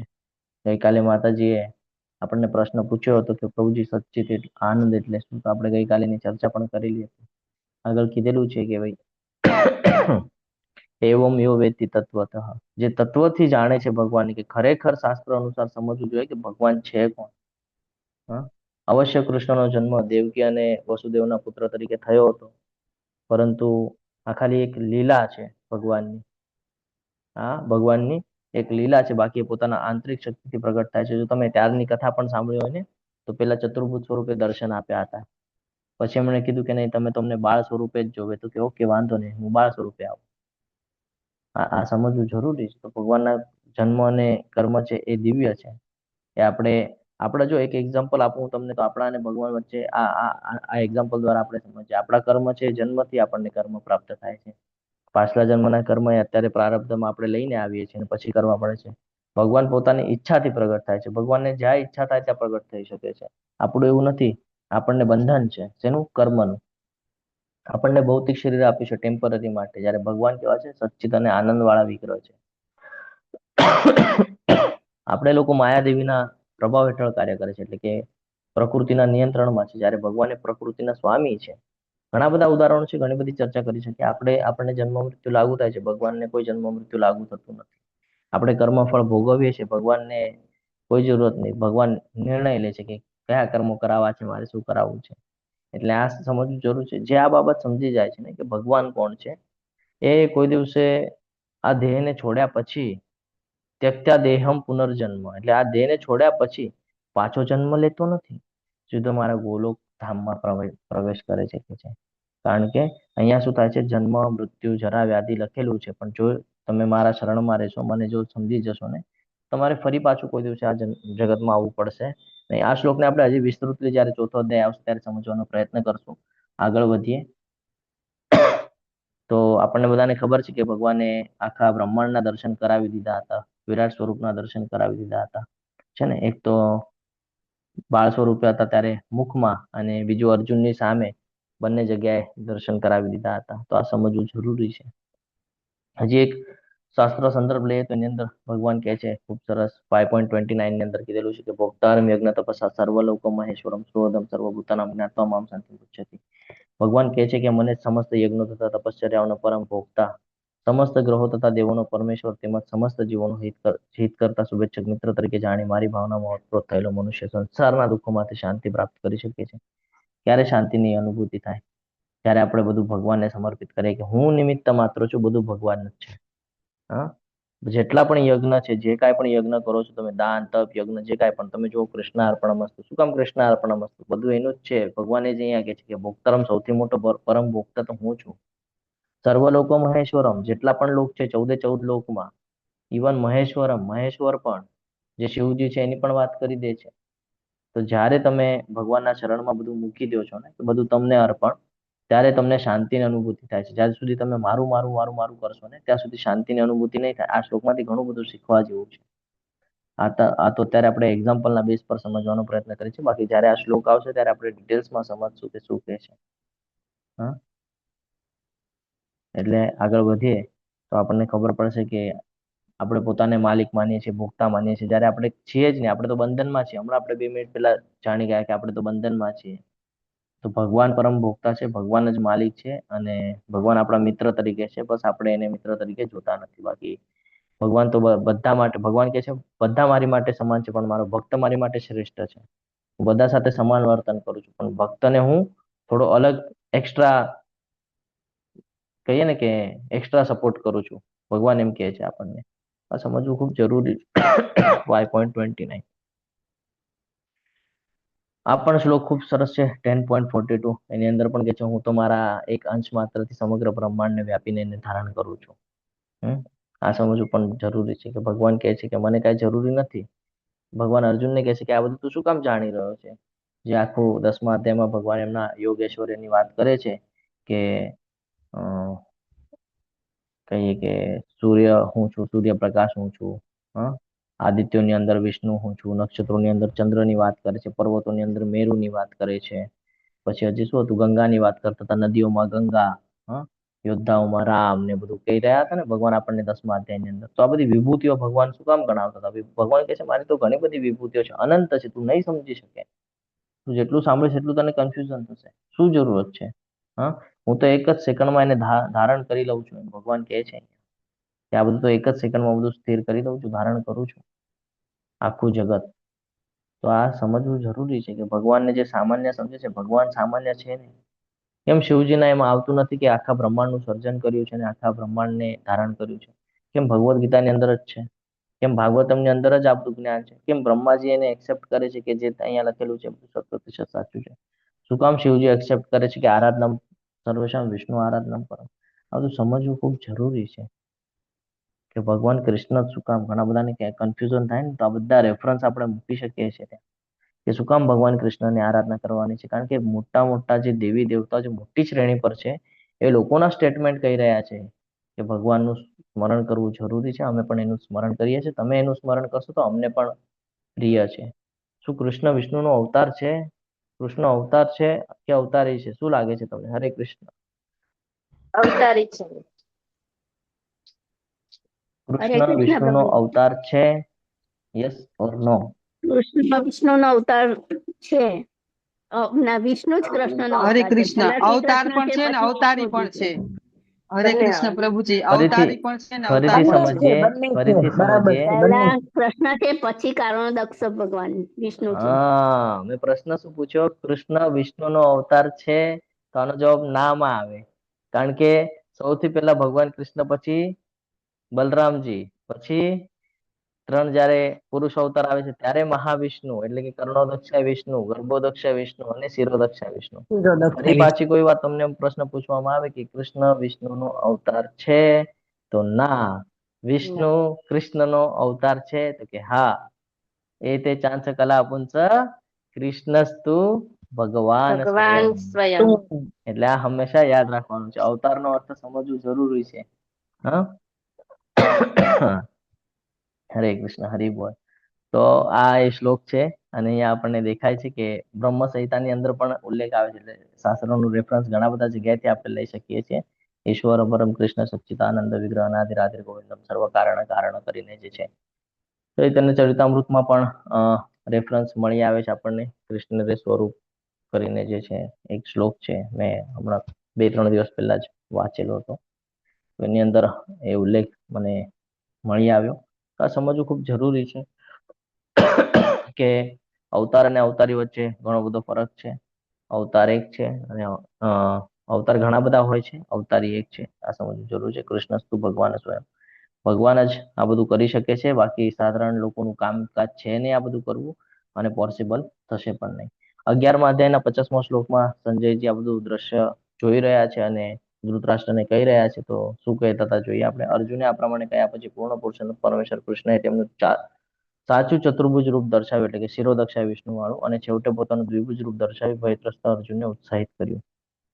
તો આ સમજવું જરૂરી છે. અર્જુને જ્યારે વિશ્વરૂપના દર્શન કર્યા, તો વિશ્વરૂપના દર્શન પછી ભગવાને એને એ સ્વરૂપના પણ દર્શન કર્યા જે સ્વરૂપે જોવા માંગતા હતા. શંખ ચક્ર ગદા પદ્મ વાળું જે સ્વરૂપ છે એની વાત કરી રહ્યા છે. ચતુર્ભુજ સ્વરૂપ જે છે એ. અને પછી પાછું દ્વિભુજ સ્વરૂપ પણ બતાડે છે. કેમ? કારણ કે ભયત્રસ્ત છે તો એને શાંત કરી રહ્યા છે, ડરી ગયા છે તો એને સ્ટેબલ કરવા માટે. તો સામાન્ય શરીર છે નહીં ભગવાનનું, સામાન્ય વ્યક્તિ છે નહીં ભગવાન, એ અહીંયાથી આપણને ક્લિયર મળે છે. ક્લિયરલી આપણને રેફરન્સ મળે છે. બીજું, પૂર્ણ પુરુષોત્તમ પરમેશ્વરે કહ્યું કે હે અર્જુન, તો અત્યારે મારા જે રૂપને જોઈ રહ્યો છે તેના દર્શન અતિ દુર્લભ છે. દેવો પણ આ અતિ પ્રિય રૂપના દર્શન કરવાનો અવસર સદૈવ શોધતા રહે છે. ભગવાન કહે છે કે તું મને કેવી રીતે જાણી શકે છે? તું તારી બુદ્ધિથી કોઈ દિવસે નહીં જાણી શકે. તું બુદ્ધિથી કેટલો પણ પ્રયાસ કરીશ તો મારી પાસે નહીં આવી શકે, મને જાણી નહીં શકે. પરંતુ જો તું મારો ભક્ત બની જઈશ ને, તો તું બધું જાણી શકીશ, તું બધું સમજી શકીશ. તો એ અહીંયા સમજાવે છે કે સાધારણમાં સાધારણ મનુષ્યને આ બધું સમજાતું નથી, અજ્ઞાનતામાં હોય છે અને વારે વારે ફસાય છે અને જન્મ મૃત્યુના ચક્રમાં આવે છે. કૃષ્ણ કોણ છે એ છેલ્લા ક્ષણ સુધી સમજી નથી શકતા. તો આ સમજવું ખૂબ જરૂરી છે. ભીષ્મદેવ કૃષ્ણને મૂળ વિષ્ણુ સાબિત કરે છે. ગ્રંથરાજ શ્રીમદ ભાગવતમ એની અંદર આવે છે, ખબર છે તમને? એક શ્લોક છે 1.9.32મો કે 33મો શ્લોક છે. એની અંદર વર્ણન કરે છે. એની અંદર ભીષ્મજી એટલે આ બાણોની શૈયા ઉપર સુતા છે ને, તો ભગવાન કહે છે કે ભાઈ ધર્મ શું છે, કર્મ શું છે, યુધિષ્ઠિર મહારાજને સમજાવો બધું. તો ત્યારે એ કહે છે કે ભાઈ કૃષ્ણ જ મૂળ છે અને એને સમજવું ખૂબ જરૂરી છે, એના શરણમાં રહેવું ખૂબ જરૂરી છે. તો ભીષ્મદેવ છે એ જે સ્વરૂપ છે એ સ્વરૂપ વિશે સમજાવે છે, જે ઓલરેડી અર્જુનના સારથી તરીકે ત્યાં ઉપસ્થિત છે અને વિરોધી પક્ષમાં હોઈને પણ ભીષ્મદેવ જો જ્ઞાન આપી રહ્યા છે, સમજાવે છે કે ભગવાન કૃષ્ણ કોણ છે અને ભગવાને એના ઉપર જે કૃપા કરી એની પણ વાત એ કરે છે કે કૃષ્ણએ જ બંને સેનાની વચ્ચે આ જે યુદ્ધ છે એ કરાવ્યું છે અને કૃષ્ણ જ છે એ તને જીતાડશે પણ. બધી બાબતો બધું સમજાવે છે ત્યાં અને કહે છે કે આના જેવું મિત્ર કોઈ બની ન શકે અને બધું બધું જ્ઞાન આપે છે. ઘણું બધું છે, તમે મહાભારત ખોલશો ને તો એની અંદર તમને ખબર પડશે. બહુ ડીપ નોલેજ આપે છે જ્યારે એ સમજાવે છે કે કર્મ શું છે, ધર્મ શું છે, આપણું ધર્મ શું છે, શું કરવું જોઈએ. ક્ષત્રિય છે તો ધર્મ કેવી રીતે નિભાવવું જોઈએ, કે ભગવાને આપણને એકવાર કહી દીધું કે તારે યુદ્ધ કરવાનું છે, તારે પાછળ ન હટવું જોઈએ. પછી સામે કોઈ પણ હોય, ભલે તારો પોતાનો સગો હોય, તો પણ તારે એ ન જોવું જોઈએ, કારણ કે એ તારો ટેમ્પરરી સગો છે, તારો સાચો સગો તો ભગવાન છે. એવી રીતે બધું ઘણું બધું જ્ઞાન આપે છે ત્યારે. તો ભગવાન જે કે એ વાતને સાચું માની અને આપણે એ પ્રમાણેનું કૃત્ય કરવું જોઈએ, એ પ્રમાણેનું કર્મ આપણે કરવું જોઈએ, તો આપણો ઉદ્ધાર નિશ્ચિત છે. બાકી આપણે ખાલી ભગવાનને જાણીશું અને એ પ્રકારે કાર્ય નહીં કરીએ તો આપણે કોઈ દિવસ આપણો ઉદ્ધાર નહીં કરી શકીએ. એ જ્ઞાન ત્યારે આપે છે. તમે મહાભારતને જો વાંચશો ને તો આ જયારે આવશે ને ભીષ્મદેવની સ્તુતિઓ, તો એમાં ખબર પડશે. તો ગ્રંથરાજ શ્રીમદ ભાગવતમ તમે વાંચો તો એની અંદર પણ આ બધી સ્તુતિઓ છે, એના અંદર પણ તમને ખબર પડશે કે શું સમજાવે છે. કે જો આપણે ભગવદ્ ગીતાને ખાલી સાંભળીને છોડી દઈશું ને તો કોઈ દિવસે આપણો ઉદ્ધાર નહીં થાય, પરંતુ સાંભળીને જો જીવનમાં ઉતારશું ને તો ઉદ્ધાર થઈ જશે. કારણ કે ભગવાને જે કીધું છે એ પ્રમાણેનું જીવન જો આપણે જીવતા હોઈએ ને તો આપણો ઉદ્ધાર નિશ્ચિત છે. કારણ કે ભગવાને પોતે ભગવદ્ ગીતાની અંદર કીધેલું છે. ઘણી બધી ચર્ચા થઈ શકે છે આના ઉપર પણ સમયના અભાવના કારણે આપણે આગળ વધીએ. ગ્રંથરાજ શ્રીમદ ભાગવતમનું હજી એક શ્લોક અહીંયા આપેલો છે કે હવે નારાયણે શિવ, બ્રહ્મા, ઇન્દ્ર અને અન્યના સ્ત્રોત તરીકે સ્થાપિત કર્યા પછી આપણે જોઈ શકીએ છીએ કે શ્રી કૃષ્ણ કેવી રીતે મૂળ નારાયણ છે. ભગવાન શ્રી કૃષ્ણ જેમનો પાર પામી શકાય નહીં તેવા આદિ પરમેશ્વર સિવાય બીજું કોઈ નથી. તેઓ પરમ ભોગતા આદિ નારાયણ છે, પરંતુ તેઓ વૃષ્ણિ પરિવારમાં આપણામાંના એક હોય તેવી રીતે વિચારે છે અને તેઓ પોતાની સ્વસર્જિત શક્તિથી આપણને મોહ પમાડે છે. ભગવાન શું કામ આવું કરે છે? કારણ કે ભગવાન કહેતા હતા અર્જુનને 3જા અધ્યાયની અંદર ભગવાન કહે છે, ખબર છે? હું તો 3 લોકનો સ્વામી છું, હું ચાહું તો 1 સેકન્ડમાં બધું પૂરું કરી શકું છું, તો પણ હું અહીંયા ઉભો છું તારી સાથે. શું બતાડું છું? તો કે હું એ બતાડવા માંગુ છું કે નિષ્કામ કર્મ કરીને પણ તમે જીવન વ્યતીત કરી શકો છો, નિષ્કામ ભાવે પણ તમે જીવન જીવી શકો છો. ભગવાન એ સમજાવે છે. હું અહીંયા આવ્યો છું, હું બતાડું છું, કારણ કે કાલ સવારે તમે કહેશો તમે મને ફોલો કરવા જશો, તો હું અહીંયા ફોલો કરીને બતાડું છું કે જો મારાથી હું કરીને બતાડું છું તમને, હું નોર્મલ વ્યક્તિની જેમ આવેલો છું અને તારા રથ પર બિરાજમાન છું ને હું આ કરીને બતાડું છું કે આ બધું પોસિબલ છે. તો એ આપણને સમજાવે છે. હે અર્જુન, જો આ બહુ જરૂરી છે, આ શ્લોક પણ સમજો. હે અર્જુન, માત્ર અનન્ય ભક્તિ દ્વારા જ મને મૂળ રૂપમાં જાણી શકાય છે. કે જે રૂપમાં હું તારી સામે ઉભો છું ને એ જ રીતે મારું પ્રત્યક્ષ દર્શન પણ કરી શકાય છે. કેવળ આ જ રીતે તું મારા વિશેના જ્ઞાનના રહસ્યને પામી શકીશ. ભગવાનને જાણવું હોય તો આપણે આપણા ભૌતિક બુદ્ધિથી, તર્ક વિતર્કથી નથી જાણી શકાતું. ભગવાનને જાણવા માટે પ્રેમની જરૂર છે, ભક્તિની જરૂર છે. જો આપણા અંદર શ્રદ્ધા છે અને ભક્તિ છે અને આપણે કહીએ ને કે દ્રઢ વિશ્વાસની સાથે જો આપણે ભગવદ્ ગીતાને સમજવાનો પ્રયાસ કરશું ને તો આપણને આખી ભગવદ્ ગીતા સમજાશે પણ અને આપણા જીવનમાં આપણે ઉતારી પણ શકશું. એની માટે શ્રદ્ધા અને ભક્તિ હોવી જરૂરી છે. કોઈ ડાઉટ હોવો એ સારું નથી. ડાઉટ એટલે ઇન સેન્સ કે શું? ડાઉટ ક્યારે થાય? આપણા બુદ્ધિથી વિચાર કરીએ ત્યારે ડાઉટ થાય, પરંતુ આપણે સમર્પણના ભાવથી જ્યારે સમજીએ ને ત્યારે કોઈ ડાઉટ રહેતા નથી. એની મેળે ક્લિયર થઈ જાય છે. ઘણા બધા ભક્તોને અહીંયા, જૂના ભક્તોને અનુભવ છે એ લોકોના મનમાં કોઈ પ્રશ્ન નિર્માણ થયો હોય, એ લોકો પૂછ્યા ન હોય તો પણ મારા મુખેથી એ લોકોને આન્સર પ્રાપ્ત થઈ ગયા છે, એવું એ લોકોનું સ્ટેટમેન્ટ છે. તો ઘણા બધા એવા રેફરન્સ પણ આપણને મળી રહે છે. આગળ વધીએ. આગળ ભગવાન કહે છે 7.7 મસ્ત શ્લોક છે આ પણ. મત્ત પરતરમ કિંચન નાન્ય દસ્તિ ધનંજય સર્વે ઇદમ પ્રોત્રે સૂત્રે મણિગણે. કે હે ધનંજય, મારાથી શ્રેષ્ઠ એવું કોઈ તત્વ નથી. જેવી રીતે મોતી દોરામાં ગૂંથાયેલા રહે છે તેવી રીતે સર્વ કાંઈ મારા આધારે રહેલું છે. બધું ભગવાનના આધારે રહેલું છે. બધું. આપણે જોઈએ આપણા ગળામાં કંઠી માળા છે, એની અંદર એક દોરો છે. એ દોરો કોઈ દિવસે દેખાય છે તો કે નહીં? તો કે ભગવાન કોઈ દિવસે દેખાય છે તો કે નહીં? પણ છે. શક્તિ દ્વારા બધું ભગવાને તૈયાર કરીને રાખેલું છે. એટલે આપણે એ સમજવું ખૂબ જરૂરી છે. હા, ભગવાન કહે છે મારાથી બીજું કાંઈ એવું છે નહીં શ્રેષ્ઠ જે તને જાણવા યોગ્ય હોય. મને જાણી લઈશ ને તો બધું જાણી લઈશ. મને જાણી લઈશ તો સૃષ્ટિ શું છે ખબર પડી જશે. મને જાણી લઈશ તો બધું જ સમજાઈ જશે. આ ત્રણ વિષ્ણુ કોણ છે, શું છે, શું ને બધું ખબર પડી જશે. ભગવાન કહે છે જો આમાંથી આ દોરાને તમે તોડી નાખો તો શું થઈ જાય? બધા મોતીઓ વેરાઈ જાય. તો ભગવાન કહે છે જે મારાથી વિખૂટા પડે છે ને એ વેરાઈ જાય છે. એટલે જો તમારે વેરાવું ન હોય તો મારા સાનિધ્યમાં રહેજો. આ ઇનડાયરેક્ટલી શોર્ટકટમાં આપણે સમજવા માટે આ ઉદાહરણ કાફી છે. આગળ વધીએ. ભગવાન કહે છે કે તું ગ્રંથ ખોલ, શાસ્ત્ર ખોલ, કેટલી પણ ભક્તિ કરી લે, પણ તને અંતમાં તો આ જ ખબર પડશે. શું? તો કે હું જ પરમ લક્ષ્ય છું, હું જ પાલન કરતા છું. પાલન કરતા, બધાના પાલન કરતા ભગવાન છે. એક્ઝામ્પલ તો ઘણા બધા આપી શકીએ છીએ આપણે. શું કામ પરમ લક્ષ્ય? તો કે એનાથી બીજું કાંઈ છે જ નહીં જાણવા યોગ્ય. પાલન કરતા તો કે જે સમુદ્રના અંદર જે માછલી, મગર ને જે કાંઈ પણ છે એને ખાવાનું કોણ પ્રોવાઈડ કરે છે? ભગવાન કરે છે. તો પાળાય છે. આપણને પણ અત્યારે ઠીક છે આપણા માતા પિતાને બધું છે, સમય જતા એ લોકો નહીં હોય તો ત્યારે રહેવાની શક્તિ કોણ આપશે? સંભાળશે કોણ આપણને? ભગવાન. પાલન એ કરે છે. સ્વામી છે, સાક્ષી છે, આપણા હૃદયમાં વિરાજમાન છે અને સાક્ષી રૂપે બેસેલા છે. એમનું જે ધામ છે, આશ્રય સ્થાન છે, એ આપણી માટે એમને વ્યવસ્થા કરીને રાખેલ છે કે તું ત્યાં આવીને તું રહી શકે છે. એની સાથે કે છે હું તારો પ્રિય મિત્ર પણ છું. આવો જ 5.29 ભગવાને કીધેલું કે હું તારો શુભેચ્છક મિત્ર છું. અહીંયા પણ ફરીથી કહે છે કે હું તારો પ્રિય મિત્ર છું, તું માનતો નથી મને. હું સર્જન તથા પ્રલય એટલે કે નિર્માણ પણ મારા દ્વારા થાય છે અને એનો વિનાશ પણ મારા દ્વારા થાય છે. જે કાંઈ સંભાળી રાખ્યું છે એનો આધાર પણ હું છું, આશ્રય પણ હું છું અને અવિનાશી બીજ પણ હું જ છું. એટલા માટે શ્રી કૃષ્ણ. હવે લગભગ તમને ક્લિયર થતું હશે કે ભગવાન શ્રી કૃષ્ણની ભક્તિ શું કામ કરે છે. ભગવાન શ્રી કૃષ્ણ શું કામ આપણે પૂર્ણ પુરુષોત્તમ પરમેશ્વર તરીકે જોઈએ છે. હજી એક શ્લોકનું રેફરન્સ લઈએ. જે કોઈ મનુષ્ય સંશય રહિત થઈને મને પૂર્ણ પુરુષોત્તમ પરમેશ્વર તરીકે જાણે છે તે બધું જાણનારું છે. માટે હે ભરતપુત્ર, તે મનુષ્ય મારી પૂર્ણ ભક્તિમાં પરોવાઈ જાય છે. કોણ ભગવાનની ભક્તિમાં આવે છે? જે બુદ્ધિથી નહીં પરંતુ ભક્તિથી ભગવાનને જાણવાનો પ્રયત્ન કરીને આ બધા સંશય ભગવાન કહે છે હું દૂર કરી દઉં છું. એને કોઈ સંશય રાખતો જ નથી કે છે. અને આપણે ક્યારે સારું જીવન જીવી શકીએ? જ્યારે આપણને કોઈ સંશય ન હોય, કોઈ ડાઉટ ન હોય, કોઈ સમસ્યા ન હોય. ત્યારે આપણે કોઈ પણ માર્ગ ઉપર જવું હોય, એક એક્ઝામ્પલ દઉં. જો રસ્તામાં બહુ સ્પીડ બ્રેકર હોય તો ખાડા હોય તો તમને અડચણ થાય, બરાબર છે.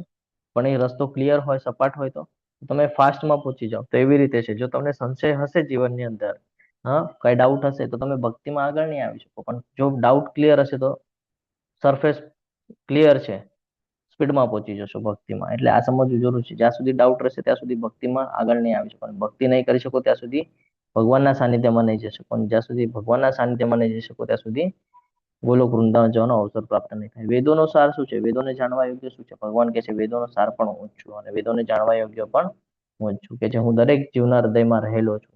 વેદોને જાણે તો ખબર પડે આપણને. અને મારાથી સ્મૃતિ, જ્ઞાન તથા વિસ્મૃતિ આવે છે. સર્વ વેદો દ્વારા જાણવા યોગ્ય હું જ છું, ભગવાન કહે છે. કર્મકાંડની વિધિ લઈ લો. શું કામ કર્મકાંડની વિધિમાં શરૂઆત ઓમ વિષ્ણુ વિષ્ણુ વિષ્ણુ થાય છે? શું કામ એન્ડિંગ કૃષ્ણાર્પણમસ્તુ થાય છે? જ્યારે કે પૂજા તો આપણે કોઈ બીજા દેવી દેવતાની કરીએ છીએ, તો શું કામ એને અર્પણ નથી થતું ને વિષ્ણુને અર્પણ થાય છે, કૃષ્ણને અર્પણ થાય છે? રીઝન શું છે? આ જ રીઝન છે કે વેદો પણ આપણને એ જ જણાવે છે કે ટોપ મોસ્ટ કોણ છે, સૌથી ઉપર કોણ છે.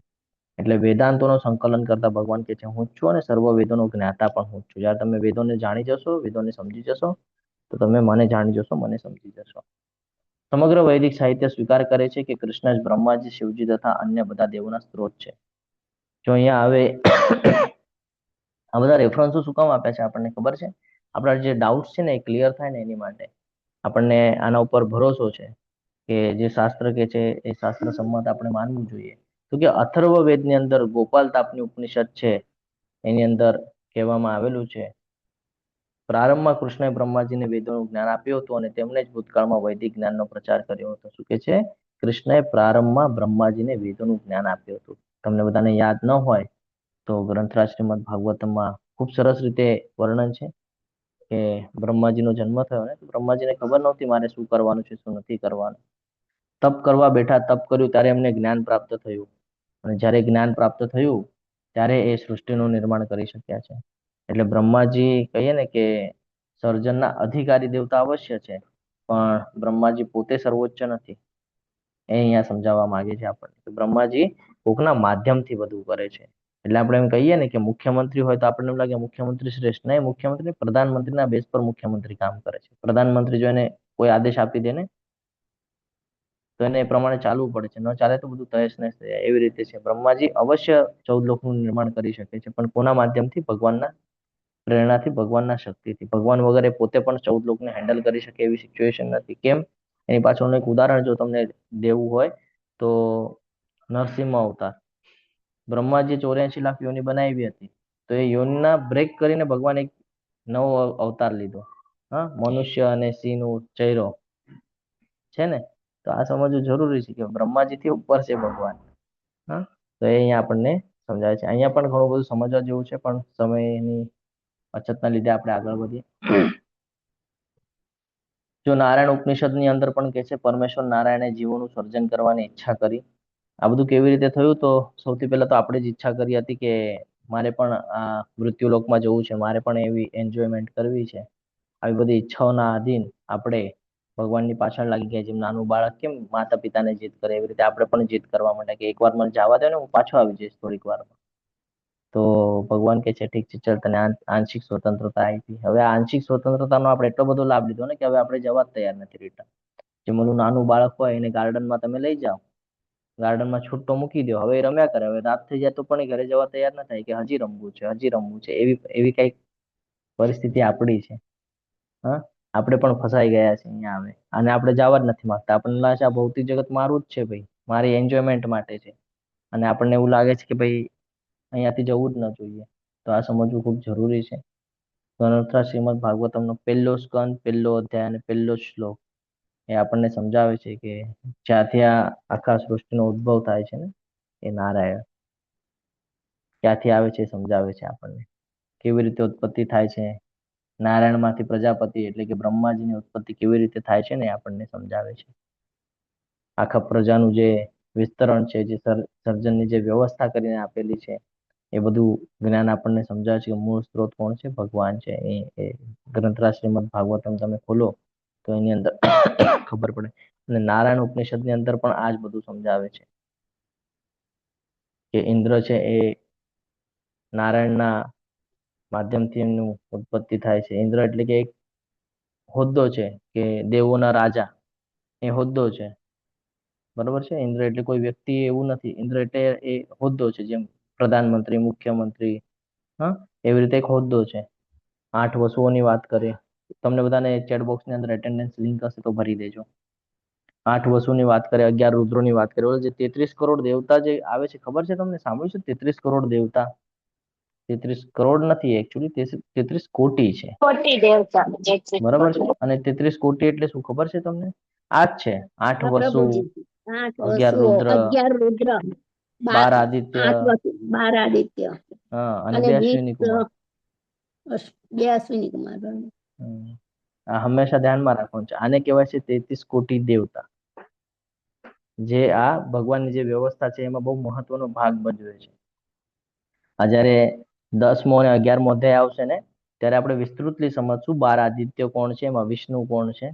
બરાબર છે? 11 રુદ્રો છે, એ રુદ્રમાં કેવી રીતે આપણે સમજવાનું છે, રુદ્રોનું શું કામ છે. 8 વસુઓ છે, તો 8 વસુનું શું કામકાજ છે, કેવી રીતે ભગવાનની સાથે કહીએ ને કે આ સૃષ્ટિના વ્યવસ્થામાં કાર્ય સંભાળી રહ્યા છે, એ બધું આપણે સમજશું જેમ જેમ આગળ જશું એમ. તો અહીંયા જે કહે છે ને, અષ્ટ વસવો જાયંતે નારાયણ, એકાદશ રુદ્ર જાયંતે નારાયણ, દ્વાદશાદિત્ય, આ એક એકચ્યુઅલી શ્લોક છે. એની અંદર કહે છે કે આ બધું બ્રહ્મા અને આ બધું જે કાંઈ પણ સર્જન છે આ 33 કરોડનું, એ કેવી રીતે વર્ણન છે સમજાવે છે. અને અહીંયા વરાહ પુરાણની અંદર પણ એ સમજાવે છે. હા, કે નારાયણ પૂર્ણ પુરુષોત્તમ પરમેશ્વર છે અને તેમનાથી જ બ્રહ્માજી ઉત્પન્ન થયા હતા. પછી બ્રહ્માજીથી શિવજી ઉત્પન્ન થયા. ભગવાન કૃષ્ણ સમગ્ર સૃષ્ટિના સ્ત્રોત છે અને સર્વ કારણોના સમર્થ કારણ રૂપ છે. તેઓ કહે છે કે બધું જ મારામાંથી ઉત્પન્ન થયું છે, તેથી હું સર્વ મૂળનું કારણ છું. બધી જ વસ્તુ મારા આધીન છે, મારાથી ઉપર કોઈ નથી. વરાહ પુરાણની અંદર આ ખૂબ સરસ રીતે ઉલ્લેખ કરવામાં આવેલો છે કે સૌથી પહેલા શું થયું? નારાયણ એટલે કે ભગવાન. ભગવાન પછી 3 પુરુષ અવતાર. 3 પુરુષ અવતારમાંથી એક અવતાર ગર્ભોદક્ષાય વિષ્ણુ, એમના નાભિકમળમાંથી બ્રહ્માજી, અને બ્રહ્માજી પછી રુદ્ર એટલે કે શિવજી.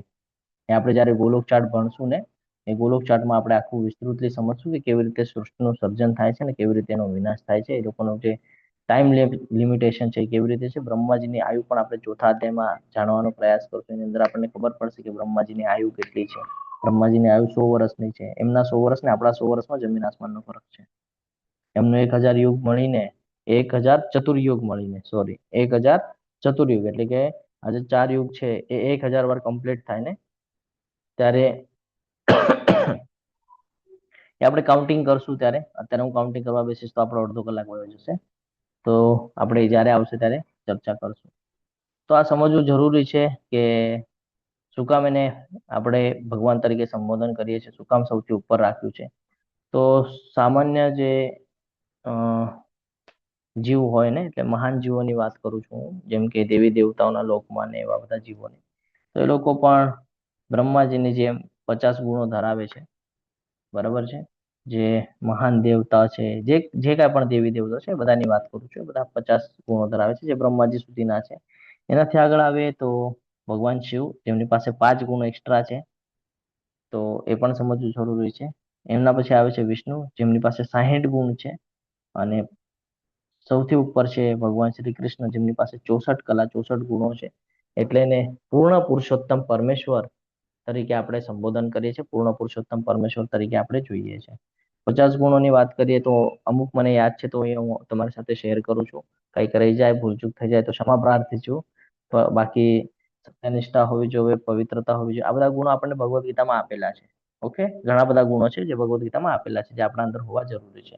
જ્ઞાન, ક્ષમા, ધૈર્ય, આ બધા ગુણો આપણને આપેલા છે. દયાળુ ને, ભક્તિ ને, મન કંટ્રોલ કરવાની વાત ને, ઇન્દ્રિય નિગ્રહ ને, એ બધી વાત આવશે આગળ જેમ જેમ આપણે વધશું. તો બ્રહ્માજી આવા બધા ગુણો એમની અંદર છે. તો આવા ગુણો જ્યાં સુધી તમારી અંદર નહીં આવે ત્યાં સુધી તમે ગોલોક વૃંદાવન નહીં જઈ શકો. તો આ સ્ટેજ છે. બધા આ સ્ટેજ શું કામ બતાડે છે કે તમે પણ બ્રહ્માજી બની શકો છો જો તમારી અંદર આ બધા ગુણો પૂર્ણ પ્રમાણમાં હોય તો. કારણ કે જેમ જેમ ગુણો ચેન્જ થશે એમ એમ આપણું સ્ટ્રક્ચર ચેન્જ થશે ને. જેમ સારા ગુણો આવશે એમ અલગ અલગ માધ્યમથી આપણે ઉપર જતા જશું. તો આ સમજવું જરૂરી છે. શિવજી પાસે છે, શિવ તત્વ જે છે, શિવજી છે, એમની પાસે 55 ગુણો છે ને. એટલે એને કહેવામાં આવે છે વૈષ્ણવાનામ યથાશંભુ. આનું વર્ણન તમને ગ્રંથરાજ શ્રીમદ ભાગવતમમાં મળી જશે. આ 55 ગુણોનું વર્ણન ગ્રંથરાજ શ્રીમદ ભાગવતમમાં મળી જશે. શિવજી એ ખાલી દેવતાઓમાંના દેવતા નથી, તો એ એક મહાન વૈષ્ણવ છે, એક વિશિષ્ટ તત્વ ધરાવે છે. તો આજે 55 ગુણ છે એટલે એમની પાસે છે, કારણ કે મહાન વૈષ્ણવ છે. એટલા માટે કહે છે કે જે શિવની ઉપાસના કરે છે, જે શિવની ભક્તિ, શિવનું પ્રેમ પ્રાપ્ત કરે છે ને, એને જ છેલ્લે કૃષ્ણ ભક્તિ પ્રાપ્ત થાય છે. બધા લોકો નથી કૃષ્ણ ભક્તિમાં આવી શકતા, નથી બધા સમજી શકતા ભગવાન કૃષ્ણને, પણ જે એકવાર આવી જાય છે ને એ પછી બીજી જગ્યાએ જતા નથી. આ એટલું જ સત્ય છે. આગળ વધીએ તો 60 ગુણની વાત કરીએ તો વિષ્ણુ જે છે એમની અંદર 60 ગુણો જોવા મળે છે. અને ભગવાન શ્રી કૃષ્ણ છે એમની પાસે 64 ગુણ એટલે કે 64 કલાઓ જોવા મળે છે. આજે હવે ઉપરની 4 છે, આપણે એની ચર્ચા કરીએ સમયના અભાવના લીધે. તો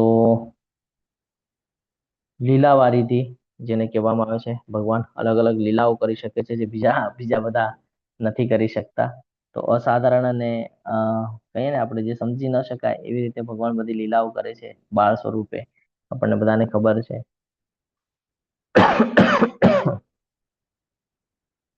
તો આ લીલા વારીધી વિશે સમજાઈ ગયું છે. પછી બીજું આવે છે ભક્ત માધુરી. ભક્ત માધુરી એટલે શું ખબર છે ને? હરે કૃષ્ણ. ભક્તિ રસામૃત સિંધુના ટોપિક આવે છે. ઘણા બધા અહીંયા હશે L3 ના ભક્તો. ખબર છે આ હરે બધું? કૃષ્ણ ફરીથી યાદ પ્રભુજી. કરવું છે.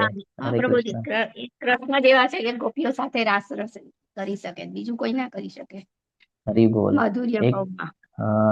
એક જ સમયે બધા સાથે ઉપસ્થિત હોવું છે ને, બધા સાથે, એ ખાલી ભગવાન જ કરી શકે છે. હા, ભક્ત માધુર્ય જેને કહેવાય છે. ભક્તોની બધી ઈચ્છા પૂરી કરે છે ભગવાન. જ્યારે તમે એક શ્રેણીમાં આવો છો ને, ત્યારે તમે બધા સાથે ઉપસ્થિત હોવ, છે ને, બધા સાથે, એ ખાલી ભગવાન જ કરી શકે છે. હા, ભક્ત માધુર્ય જેને કહેવાય છે. ભક્તોની બધી ઈચ્છા પૂરી કરે છે ભગવાન. જ્યારે તમે એક શ્રેણીમાં આવો છો ને, ત્યારે તમે બધા સાથે ઉપસ્થિત હોવ, છે ને, બધા સાથે, એ ખાલી ભગવાન જ કરી શકે છે. તો ઘણી બધી લીલાઓ છે, ઘણી બધી કથાઓ છે, તેના માધ્યમથી આપણે સમજી શકીએ છીએ કે ભગવાન બધી ઈચ્છાને પૂર્ણ કરે છે. જો અહીંયા દેખાડે છે, એક જ સમયે બધા સાથે ઉપસ્થિત હોઈ શકે છે. આપણે નથી સમજી શકતા આ બધું, પણ ભગવાન આ અલગ અલગ લીલાઓ દ્વારા આપણને સમજાવવા માંગે છે કે હું તો બધા જેને જે પ્રમાણેની ઈચ્છા હોય એને ભગવાન કહે છે એને એ પ્રમાણેનું હું વર્ણન કરું છું. જે જેવી રીતે મને ભજશે ને એવી રીતે ભગવદ ગીતામાં આવશે આ બધું, કે જે જેવી રીતે મને ઈચ્છા કરશે એવી રીતે હું એને રિપ્લાય આપીશ કરીને. તો આગળ વધીએ. વાંસળી વગાડીને બધાને આકર્ષિત કરે છે, વેણુ માધુર્ય. ખાલી વાંસળી વગાડે બધા મંત્રમુગ્ધ થઈ જાય.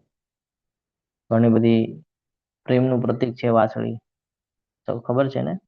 એટલે તમે જો ભગવાનને જો સમજવાનો પ્રયત્ન કરો ને તો બુદ્ધિથી નહીં સમજી શકો, પણ જો ભાવથી શ્રદ્ધાથી તમે સમજવાનો પ્રયત્ન કરો ને તો વાંસળી જે છે એ પ્રેમનું પ્રતીક દર્શાવે છે, બધાને આકર્ષિત કરે છે. તો આમાંથી શીખવા જેવું છે, ભગવાનની બધી બાબતોમાંથી ઘણું બધું શીખવા જેવું છે, ઘણું બધું. તમે જુઓ, ગોવર્ધન પર્વત ટચલી આંગળી ઉપર ઉપાડી લીધેલો હતો, સાંભળ્યું છે ને? 8 દિવસ સુધી ગોવર્ધન પર્વત, ગિરી ગોવર્ધન જે હા તમે પ્રભુજી. પરિક્રમા કરો છો, 8 દિવસ સુધી ટચલી આંગળી ઉપર ઉપાડી લીધેલો હતો. હા પ્રભુજી. સૌથી વિશાળ પર્વત હતો એને ટચલી આંગળી ઉપર ઉપાડી લીધેલો હતો એમને. અને વાંસળી એક હાથમાં હા પણ પકડી પ્રભુજી. શકાય છે, એક હાથમાં પણ પકડી શકાય છે અને 2 હાથોથી સંભાળીને રાખે છે. આ ભગવાન શીખવાડે છે આપણને કે ક્યાં કેવી રીતનું વર્તન કરવું જોઈએ. કે જ્યારે તમે ભગવાનની ભક્તિમાં હો ને તો એને 2 હાથોથી આમ ઝાલીને રાખવાનું છે, સંભાળીને રાખવાનું છે કે આમાંથી છૂટી ન જાય. હંમેશા ધ્યાનમાં રાખવાનું છે. પણ આપણે શું કરીએ છીએ? નહીં. ભગવાનની ભક્તિ તો એટલે કરશું કે કંઈક પ્રાપ્ત થાય. ભગવાન અમને આ અપાવી દો, ભગવાન મારી ઈચ્છાઓ પૂરી કરજો. અરે ભગવાન ઈચ્છા પૂરી કરવા માટે જ છે, પણ તમે ભાવમાં તો જાઓ, તમે સિસ્ટમમાં તો બેસો, તો ભગવાન હમણાં પૂરી કરી દેશે. તમે બધું આ શક્તિ છોડી દો, જુઓ તમારી ઈચ્છાઓ કેવી પૂરી થાય છે.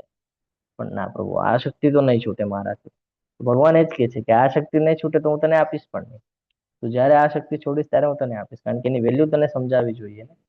તને હમણાં આપી દઈશ તો તું બહુ આનંદિત થઈ જઈશ અને તું મન ફાવે એવું વર્તન કરીશ. એટલે ભગવાન કહે છે હું તને બધું નહીં આપું, તને અમુક જ આપીશ. તો આ વેણુ માધુર્ય છે.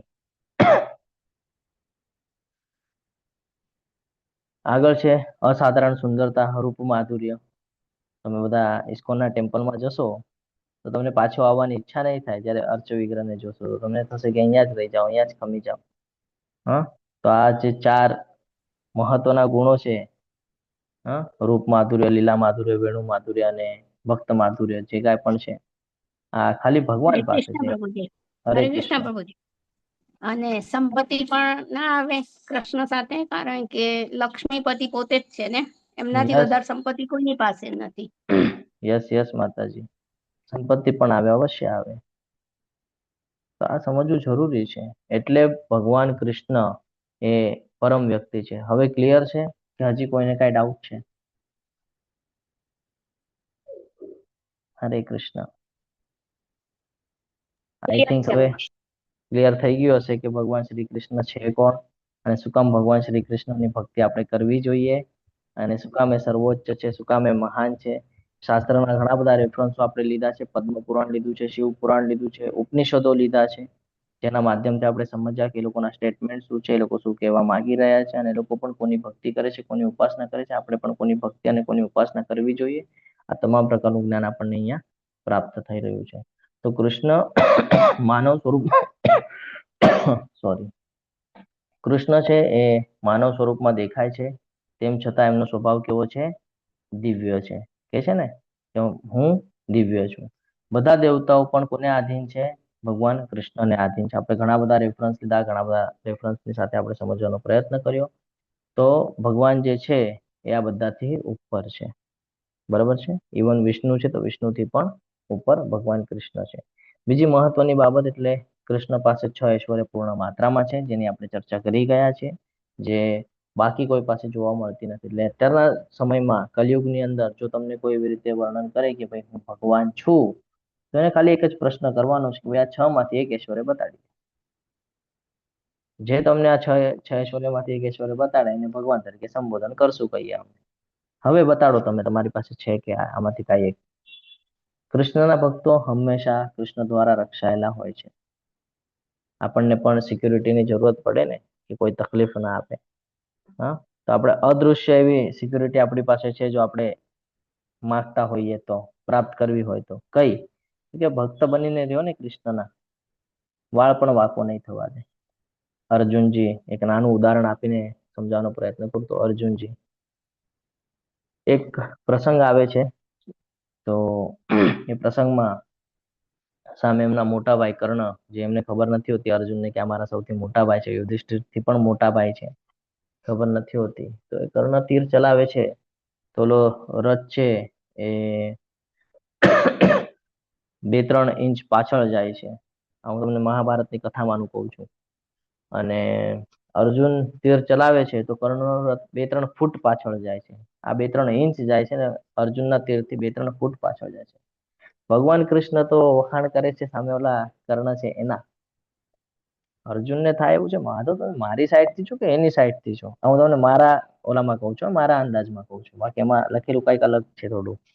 તો કે ભાઈ તમે મારી સાઈડથી છો કે એની સાઈડથી છો? ટીમમાં મારા છો ને વખાણ ના કરો છો. ક્રોધે ભરાય છે, ગુસ્સો આવે છે અર્જુનને કે આ ન ચાલે, આ તો ખોટું કરો છો તમે મારી સાથે. તો ભગવાન ત્યારે ખાલી સ્મિત હાસ્ય કરે છે અને એના વખાણ કરતા જશે, જો જો જો કેવું પાછળ લખેલી દીધું આપણને, જો જો. અને તું એમ કરીને તો એ કે છે યાર હું આટલું બધું પાછળ ધકલું છું તો પણ એના વખાણ. તો આનું ખુલાસો ક્યાં થાય છે? અંતિમ લાસ્ટમાં જયારે બધું યુદ્ધ ને બધું પૂરું થઈ જાય છે, પછી ભગવાન કે છે એને, કૃષ્ણ કહે છે કે અર્જુન ઉતર હવે તું. તો કે છે ના, તમે ઉતરો એમ કે પહેલા, પછી હું ઉતરીશ, કે પહેલા તમે. કે તને જેટલું કહું એટલું સાંભળ, તું ઉતર પહેલા. પછી અર્જુન ઉતરે છે. અર્જુન ઉતરે છે ને આમ થોડાક દૂર જઈને ઉભા રહે છે. ભગવાન ઉતરે છે રથ ઉપરથી, જે અગ્નિદેવે આપેલો છે એમને. અર્જુનજીને રથ કોને આપેલો છે? અગ્નિદેવ. એટલે મહાન રથ છે, કોઈ સાધારણ રથ નથી. તો ઉતરે છે ભગવાન શ્રી કૃષ્ણ, એના ઉપર બિરાજમાન હોય છે હનુમાનજી, કપિધ્વજ હનુમાનજી. તો હનુમાનજીની સામે જોવે છે, સ્માઇલ કરે છે, અને હનુમાનજી પછી એને પ્રણામ કરે છે કે ભાઈ મારું કાર્ય પૂરું થયું. તમે ખાલી મને કીધેલું હતું કે હું તને ત્યાં જ્ઞાન આપીશ, હું તને ત્યાં ભક્તિ શીખવાડીશ. એ રામજીના ભક્ત છે ને, તો હું તને ત્યાં ભક્તિ શીખવાડીશ. એટલે ત્યાં વિરાજમાન કે ભાઈ ભગવદ્ ગીતા પૂરી થઈ ગઈ છે, હવે મારું શું કામ, હું હવે અહીંયાથી જાઉં છું એમ. તો હનુમાનજી પ્રણામ કરે છે કે ભાઈ હવે અહીંયાથી હું પ્રસ્થાન કરું છું. તો ભગવાન એને આશીર્વાદ આપે છે કે તમારું અહીંયાનું કાર્ય પૂર્ણ થયું, હવે તમે જઈ શકો છો. ચિરંજીવીમાં એક છે હનુમાનજી, ખબર છે ને, એમને અમરતાનું વરદાન મળેલું છે. હા, એ હવે કલ્કી અવતાર થશે ત્યારે એમાં સહભાગ નોંધાવશે ફરી પાછો, જેમ આ યુદ્ધમાં નોંધાવ્યો હતો એવી રીતે. તો હનુમાનજી જેવા ત્યાંથી રથને છોડે છે ને, રથ સળગી ઉઠે છે, ભડભડ ભડભડ કરતો આખો રથ પેટી જાય છે. અર્જુનજી જોઈને એકદમ આશ્ચર્યચકિત થઈ જાય છે કે અરે આ શું થઈ ગયું. ત્યારે ભગવાન સ્માઇલ કરીને એને યાદ અપાવે છે. યાદ આવે છે હું કર્ણની વાત કરતો હતો તને? તો કે શું? કર્ણ તીર ચલાવતો તો ખબર છે તને, એમ કે 2 ઇંચ પાછળ જતું હતું. તો કે હા. કે હવે યાદ કર, તારા રથ ઉપર જે અગ્નિદેવે તને આપ્યો છે, સૌથી સ્ટ્રોંગ રથ હતો, એ રથ ઉપર હનુમાનજી કપિધ્વજ તરીકે વિરાજમાન હતા, જેની પાસે 8 સિદ્ધિઓ છે, જે સૌથી મોટા શુદ્ધ ભક્ત છે, અને એની સાથે 3 લોકના સ્વામી હું સ્વયં એના પર વિરાજમાન હતો. અને એ પછી પણ ઓલો કર્ણ ત્યાંથી તને 2 ઇંચ પાછળ ધકેલી દઈશ. તો વિચાર કર, હું રથ પર ન હોત તો તું ક્યાં વયો ગયો હોત? બહુ મોટી વાત છે. એને સમજાવે છે કે ભાઈ હું 3 લોકનો સ્વામી, ઓલા અષ્ટસિદ્ધિ નવનીતિ વાળા હનુમાનજી, અને અવડો મહાન રથ જે અગ્નિદેવે આપેલો છે, એને 2 ઇંચ ધકેલતો તો એના પર વિરાજમાન હોવા પછી પણ.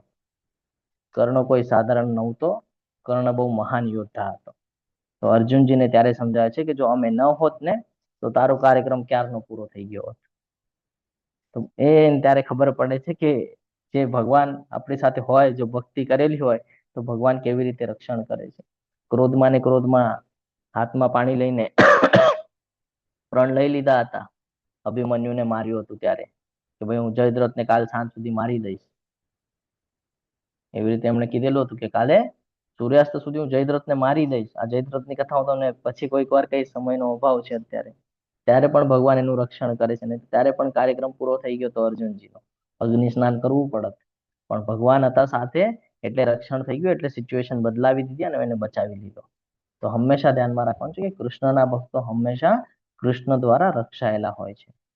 આગળ વધીએ તો કૃષ્ણનો જન્મ અને કર્મ બધા નથી સમજી શકતા. તમે બુદ્ધિથી સમજવાનો પ્રયત્ન કરશો તો નથી સમજી શકતા. એટલે એમનો જે જન્મ છે, કર્મ છે, એ બહુ દિવ્ય છે. ભગવાનની અંદરના જે 4 ગુણ છે, એ વિષ્ણુમાં ગેરહાજર છે. ભગવાન કૃષ્ણ આ બધા અવતારના મૂળ છે. બરોબર છે. એતે ચાંસ કલા પુંસ કૃષ્ણસ્તુ ભગવાન સ્વયં. અને ભગવાન કૃષ્ણ ભગવાનનું સર્વોપરી વ્યક્તિત્વ છે. એટલે હંમેશા આ ધ્યાનમાં રાખવાનું છે. અધ્યાય 1 કુરુક્ષેત્રની યુદ્ધભૂમિ પર સૈન્ય નિરીક્ષણ. આજે છે આપણે આવતીકાલે લેવાનો પ્રયાસ કરશું.